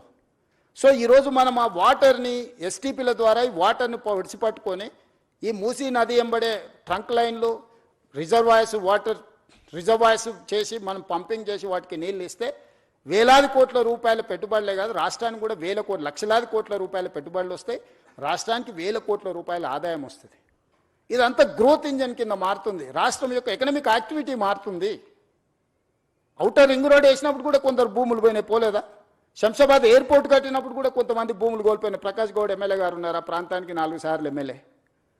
ఈ భూములని పోయినప్పుడు వాళ్ళని ప్రభుత్వం ఒక మానవీయ కోణంలో ఆదుకునే ప్రయత్నం చేసింది, నష్ట పరిహారాన్ని ఇచ్చినాం. ఈరోజు ఇంకా నేను అత్యధికంగా ఇస్తా అంటున్నా. ఆ రోజన్నా చాలా కన్జర్వేటివ్గా ఆ రోజున్న ఫైనాన్షియల్ కన్స్ట్రెయిన్స్లో ఎక్కువ ఇవ్వలేకపోయినారు. ఈరోజు సంపూర్ణంగా మనం అందిద్దాం అనుకుంటున్నాము. ఏం ఖర్చు పెడతామో చెప్పండి, హౌస్లో ఓపెన్ డిబేట్ చేద్దాము. పర్ పర్సన్ ఏమిద్దామో మీరు చెప్పండి. హార్డ్లీ 10,000 ఫ్యామిలీస్ ఉన్నాయి ఇప్పుడు ఈ మూసీ నది పరివాహక. మేము ఆల్రెడీ ఎన్యూమరేట్ చేసినాం. 4 నెలలు ఇంటింటికి వెళ్ళి ప్రతి దగ్గర ఆ ఇంటి వివరాలు అన్నీ రాసుకొచ్చి డేటా కలెక్షన్ చేసిన 4 నుంచి 5 నెలలు కొన్ని వందల మంది అధికారులను మూసీ నది పరివాహక ప్రాంతంలో ఉన్న పేదల యొక్క వివరాలు అన్నీ సేకరించిన. చాలామంది ఏమనుకుంటారు, ఏం లేదు జస్ట్ తెచ్చి కూలగొట్టాలనుకుంటున్నాను. తప్పు. ప్రతి పేదవాడి వివరాలు నా దగ్గర ఉన్నాయి. మూసీ నది పరివాహక ప్రాంతంలో నిరాశ్రయుల వాళ్ళు ఎవరున్నారు, వాళ్ళ కోసం డబుల్ బెడ్రూమ్ ఇళ్ళు ఏవైతున్నాయో 10,500 ఇళ్ళు కేటాయించిన. అయితే వాళ్ళకు కన్సర్న్ ఎక్స్ప్రెస్ చేశారు, మాకు ఇక్కడ ఉపాధి ఉన్నది, మేము చిన్న చిన్న పనులు చేసుకుంటాం, మేము ఇళ్లలో పని చేసుకుంటాం, మమ్మల్ని తీసుకెళ్ళి అక్కడెక్కడో వేస్తే మాకు ఈ పని పోతుంది, మాకు ఉపాధి పోతుందని నాకు సానుకూలంగా అనిపించింది. అందుకే ఎక్కడికక్కడ ఏరియాలు ప్రభుత్వ భూములలోనే వాళ్ళకి ఇండ్లు కట్టి ఇవ్వాలని ఈరోజు మా బట్టి విక్రమార్క గారు ఆ సంఘాలు వస్తే జన ఆందోళన సంఘంతో కూర్చొని వాళ్ళకి హామీ ఇచ్చిండు. ఈరోజు అంబర్పేట ఎమ్మెల్యే, అంబర్పేటలో 150 ఎకరాల భూమి ఉంది. ప్రభుత్వ కార్యాలయకు పోలీస్ అకాడమీ ట్రైనింగ్కి పోను. ఆ అంబర్పేట శాసనసభ నియోజకవర్గంలో మూసీ నది ఒడ్డున ఉన్న వాళ్ళందరినీ 20-25 ఎకరాలలో అక్కడ వాళ్ళకి ఇళ్లతో పాటు పాఠశాల కట్టి వైద్య సదుపాయాలు అందించి వాళ్ళకు ఒక క్వాలిటీ ఆఫ్ లైఫ్ని ఇవ్వాలని ఈరోజు మేము ప్రణాళికలు చేస్తున్నాం. ఈ పరివాహక ప్రాంతంలో ఎక్కడెక్కడైతే ప్రభుత్వ భూములు ఉన్నాయో ఆ భూముల్లోనే వాళ్ళకు నివాస స్థలాలు ఏర్పాటు చేయడమే కాకుండా వాళ్ళ పిల్లలకు చదువుల కోసం పాఠశాల, వాళ్ళకు వైద్యం అందించి ఆ పక్కనే వాళ్ళకు ఉపాధి కల్పించడానికి ప్రయత్నం చేస్తాం. అసదుద్దీన్ ఓవైసీ గారు, అక్బరుద్దీన్ ఓవైసీ గారు వాళ్ళు మాట్లాడినారు, వాళ్ళ ఎమ్మెల్యేలు బలాల గారు ఎమ్మెల్యేలు అంతా మాట్లాడినారు. सर आप यहाँ हमारे जितने भी लोग हैं यहाँ छोटे मोटे काम करके जी लेते हैं, उन लोगों को आप दूर दूर लेके गए तो मुश्किल हो जाएंगे, हमारे लिए तकलीफ है. उनके सुझाव हम लिए. आने वाले दिनों में हम जहां वहां जो असेंबली एरिया में जो मूसी के अगल बगल में जितने भी लोग हैं वहां का वहीं हम लोग उन लोगों को जगह ढूंढ कर घर बना के देंगे. हम क्यों ऐसी सड़क पे छोड़ेंगे? हम उनके परिवार है, वो सब लोग चाहे तो मैं मुख्यमंत्री बने. उन लोगों को दुखी देने के लिए, नुकसान करने के लिए हम मुख्यमंत्री नहीं बना. मैं उन लोगों को मुझे चाहता है वो लोग दुआ दिए वो लोग, इसीलिए आज मुख्यमंत्री 2 साल मैं कामयाब हो गए. उन लोगों को क्यों मैं नुकसान पहुंचाने के लिए मैं कोशिश करता हूं? क्या दुश्मनी है उन लोगों से? गरीब लोगों से मेरा क्या दुश्मनी है? मैं बड़े बड़े बंगले में, फार्म हाउस में नहीं रहता हूं, मैं भी झोपड़ियों में घूमते रहता हूं, हमेशा गरीबों से मिलजुल के रहता हूं. उन लोगों के तकलीफ, उन लोगों के दिल का धड़कन मैं समझ सकता हूं. उन लोगों के दुखी को दूर करने के लिए मैं कोशिश करूंगा. मैं कुछ चाहे तो बैठकर बात करूंगा. मेरा पूरा सिस्टम खड़ा हुआ है उन लोगों की मदद के लिए. हमारे एमएलए, हमारे मिनिस्टर्स, हमारे ऑफिसर सब लोग तैयार है. उन लोगों को जो जो जरूरत है हम लोग पहुंचा देंगे. किसी को दुख को पहुंचाने के लिए हम यहां बैठे नहीं है.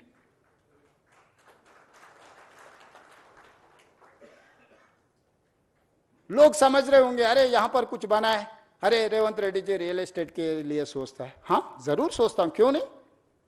रियल एस्टेट मेरे घर पे कुछ लाने वाला नहीं है. 1000 लाखों कारीगरों को काम मिलने वाला है, इन्वेस्टमेंट आने वाला है. जीसीसी सेंटर बनाना है तो बड़े बड़े मंजिल बनाना है, 60-70 फ्लोर्स का मंजिल बना रहे. कौन करना है? ये इंफ्रास्ट्रक्चर मैं तैयार करना है ना. क्यों नहीं करना रियल एस्टेट सरकार? क्यों नहीं करना फार्मा? क्यों नहीं करना आईटी? क्यों नहीं करना टूरिज्म? क्यों नहीं करना एंडोमेंट टूरिज्म? क्यों नहीं करना मेडिकल टूरिज्म? ये सब सरकार का जिम्मेदारी है, ये लोग भूल जा रहे हैं। परिवार के लिए फार्म हाउस बना लिए तो सब कुछ हो गया बोल के कोई समझे तो वो उनका सोच है, मैं क्या कर सकता हूं। मैं कुछ बोलने के लिए भी यहां नहीं है, मेरा सोच अलग है भाई, मेरा सोच गरीबों के साथ है। पैसे हैसो वाले इधर पसंद नहीं है तो सिंगापुर जाएंगे, सिंगापुर समझ में नहीं आया तो पहले दुबई जा रहे थे, 15 दिन से सब दुबई से फिर इधर आ रहे। देखो हकीकत, पहले बोल रहे थे अरे हैदराबाद क्या है, हैदराबाद है, दुबई देखो। अभी बोल रहा है भाई Hyderabad is safest place. Why? Because when war was going on, operation Sindoor, India Pakistan, that time you have organised Miss World in Hyderabad with safe, so Hyderabad is safest place for any person. ఈరోజు ప్రపంచమంతా మన వైపు చూస్తుంది, మనము తప్పిదాల వైపు చూడొద్దు. ఎక్కడైనా చెడు ఉంటుంది, ఆ చెడును మనము తొందరగా అట్రాక్ట్ చేస్తుంది. Social media double edged weapon. Positive నిజము గడప దాటకముందే అబద్ధం ఊరంతా తిరిగి వస్తుందని వెనకటికి పెద్దలు చెప్పారు. ఈరోజు అబద్ధాలు చెప్పడానికి నెలకు 5 కోట్లు ఖర్చు పెడుతున్నారు అక్రమ సంపాదనను కొంతమంది. నేను ఇవన్నీ చెప్తే మా బట్టి విక్రమార్క గారు అంటారు అరే నీ ఆలోచనలు మంచుకున్నాయి, నీ పనులు బాగున్నాయి, నువ్వెందుకు చెప్పవు అంటాడు. నాకు దీని మీదనే సమయం సరిపోతుంది, రోజుకు 18 గంటలు. ఇది ఒక మీరు సొంత ఇల్లు కట్టుకుంటే ఒక 2000 స్క్వేర్ ఫీట్ సొంత ఇల్లు కట్టుకున్నా ఒక 3000 స్క్వేర్ ఫీట్ అపార్ట్మెంట్ ఇంటీరియర్ చేసుకోవడానికి మీకు ఎన్ని రోజులు పడుతుంది? మీ ఇంట్లో మీ సతీమణితో మీకు ఎన్ని తిట్లు పడుతున్నాయి ఉన్న వాళ్ళందరికీ తెలుసు కదా. కిచెన్ అట్లా లేదు, డ్రాయింగ్ ఇట్లా లేదు, డైనింగ్ అట్లా లేదు, బెడ్రూమ్ ఇట్లా లేదని. ఇంత పెద్ద ప్రాజెక్టును ఒక కాన్సెప్ట్ను కన్సీవ్ చేసి 0 to 100 చేయాలంటే ఎన్ని గంటలు మేము పనిచేసి ఉంటాం? ఇన్ని గంటలు చేసేటప్పుడు పేదవాడి బాధను మేము అర్థం చేసుకోకుండా చేస్తామా? పేదవాళ్లతో మాకున్న శత్రుత్వం ఏంది? పేదవాళ్ళ నిరాశ్రయులు చేయాలని ప్రభుత్వం ఎందుకు అనుకుంటుంది? పేదవాళ్ళతో శత్రుత్వం చేసినోడు తిరిగి మళ్ళీ అధికారంలోకి వస్తాడా? ఎక్కువ నా ఆలోచన ఏముంటుంది? ఇంకోసారి ముఖ్యమంత్రి కావాలి, మా ప్రభుత్వం రావాలని ఉంటుంది. అది రావాలంటే వాళ్ళకి మేలు చేయాలి, కానీ వాళ్ళని విధ్వంసం చేస్తే అది జరుగుద్దా? ఎవరైనా కామన్ సెన్స్ ఉన్న any politician is going to commit such type of activity. ఇది చేస్తే రేవంత్ రెడ్డికి చరిత్రలో ఒక పేరు వస్తుంది, కాంగ్రెస్ పార్టీకి ఈ ప్రభుత్వానికి మంచి పేరు వస్తుంది. ఈ రెండు వస్తే రెండోసారి కూడా మేము అధికారానికి దూరం అవుతామని కొంతమంది కడుపులో కుళ్ళు, మాటల్లో విషం, చూపుల్లో పగ, ఈ 3 కాంబినేషన్స్తోని దీన్ని అడ్డుకునే ప్రయత్నం చేస్తున్నారు. ఇక ఇదంతా మీకు అప్పచెప్పిన నా జిమ్మేదారి అయిపోయింది. మీరందరు దీన్ని కాపాడుకుందామా లేకపోతే కాలానికి వదిలేద్దామా మీరే డిసైడ్ చేయండి. ఎందుకంటే మీ అందరు మెజారిటీ అభిప్రాయం లేకుంటే నేను ముందుకు వెళ్ళదలుచుకోలేదు. మీరు దీని మీద ఏమేం కావాలో సజెషన్స్ ఇవ్వండి. ఓపెన్గా వెబ్సైట్ ఇచ్చిండ్రు, ఆ వెబ్సైట్ ఒకసారి ఆన్ చేయండి, స్క్రీన్ మీద ప్లే చేయరు. ఆ వెబ్సైట్ ఉంది కదా, ఆ వెబ్సైట్లో musi.telangana.government.in ఎవరు ఏం సలహాలు ఉన్నా, ఎక్స్పర్ట్స్ ఎవరు ఉన్నా కూడా మాకు ఇవ్వండి. మంచిని అన్నిటిని తీసుకుంటాము. సలహాలు మీరు ఎవరు ఇచ్చినా అది అమలు చేస్తే నాకే మంచి పేరు వస్తుంది, మా ప్రభుత్వానికి గుర్తింపు వస్తుంది. తప్పులు జరగకుండా సరిదిద్దే బాధ్యత మీదే. మీకే ఓపెన్ ప్లాట్ఫామ్, ఓపెన్ డయాస్ మీతో షేర్ చేస్తున్నా నేను. ఎవరు డిపిఆర్ లేదు, ఎన్ని వేలు అవుతుందో తెలియదు, ఏం జరుగుతుందో తెలియదు, తెర వెనక ఇది జరిగింది, తెర ముందు అది జరిగింది. ఇక ఈ ఊహాగానాలకు, కాన్స్పిరసీ థియరీస్కి పులి స్టాప్ పెట్టండి దయచేసి. ఇంకా మీరు పెట్టినా కూడా నేను అనేది ఏం లేదు. మనం అందరికీ చెప్తాం బాగుండా మంచి బట్టలు తొడుకోని, లేదు నేను ఇట్లనే ఉంటాను ఎవరన్నా బజార్లో తిరిగింది అనుకో అటు దిక్కు చూడడం మానేస్తాం. ఏం చేస్తాం? అంతకుమించి ఏం మార్గం ఉంది నాకు? మీరు చెప్పండి. చెడు చూడొద్దని ఎప్పుడో చెప్పారు, చెడు వినొద్దని చెప్పారు. మహాత్మా గాంధీ గారే చెప్పినట్టున్నారు కదా మనకు. సో ఖచ్చితంగా చెడు చూడను, చెడు వినను. మంచి ఏది చెప్పినా నేను స్వీకరిస్తా. మీలో ఒకడిని, నేను వేరు మీరు వేరు కాదు, మీలో ఒకడిని, మీతో పాటే ఉంటా. మనందరం కలిసి ఈ ప్రాజెక్టును ముందుకు తీసుకెళ్తాం. మీరు అందరూ మద్దతు ఇవ్వండి. ఒక అద్భుతాన్ని అంటే అద్భుతాన్ని ప్రపంచంతో పోటీ పడే విధంగా మన నగరాన్ని తీర్చిదిద్దుకుందాము. మన చరిత్రను కాలగర్భంలో కలపొద్దు, మన చరిత్రను భవిష్యత్ తరాలకు అద్భుతంగా అందిస్తామని తెలియజేస్తూ ఓపికగా 2.5 గంటలు కూర్చున్న మీ అందరినీ మనస్ఫూర్తిగా మరొకసారి అభినందిస్తూ నల్లగొండ ప్రజల యొక్క బాధను, అక్కడికి వెళ్ళి చూస్తే తెలుస్తుంది. ఇక్కడ మీరు కాలుష్యాన్ని మాత్రమే చూస్తున్నారు. వాళ్ళ భవిష్యత్ తరాలు పుట్టబోయే పిల్లలు కాలు వంకర, కన్ను వంకర, లేకపోతే రకరకాల సమస్యలతోని ఆ ప్రాంతంలో ప్రజలు బాధను అనుభవిస్తారు. ఈ మూసి ప్రక్షాళన చేయకపోతే వాళ్లకు న్యాయం జరగదు. నల్లగొండ ప్రజల యొక్క సమస్యను కూడా సానుకూలంగా అర్థం చేసుకొని ప్రాజెక్టుకు ముందుకు వెళ్ళడానికి అవసరమైన సహకారాన్ని, సూచనలు ఇవ్వాల్సిందిగా కోరుకుంటూ మీ అందరి దగ్గర సెలవు తీసుకుంటున్నా. ధన్యవాదాలు.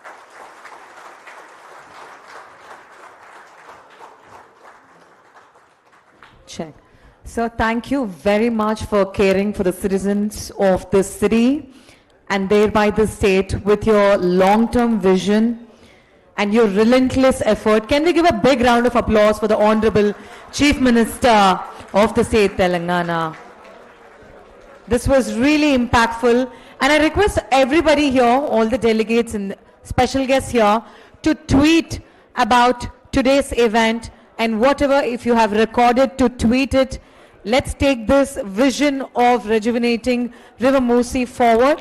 Requesting all of you to tweet this on all the social media platforms. Thank you very much. Dinner is arranged for every one of you here.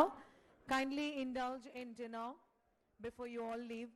Thank you very much for this opportunity. Signing off, your show host Sharmila Kasala. Jai Hind, Jai Telangana. Thank you.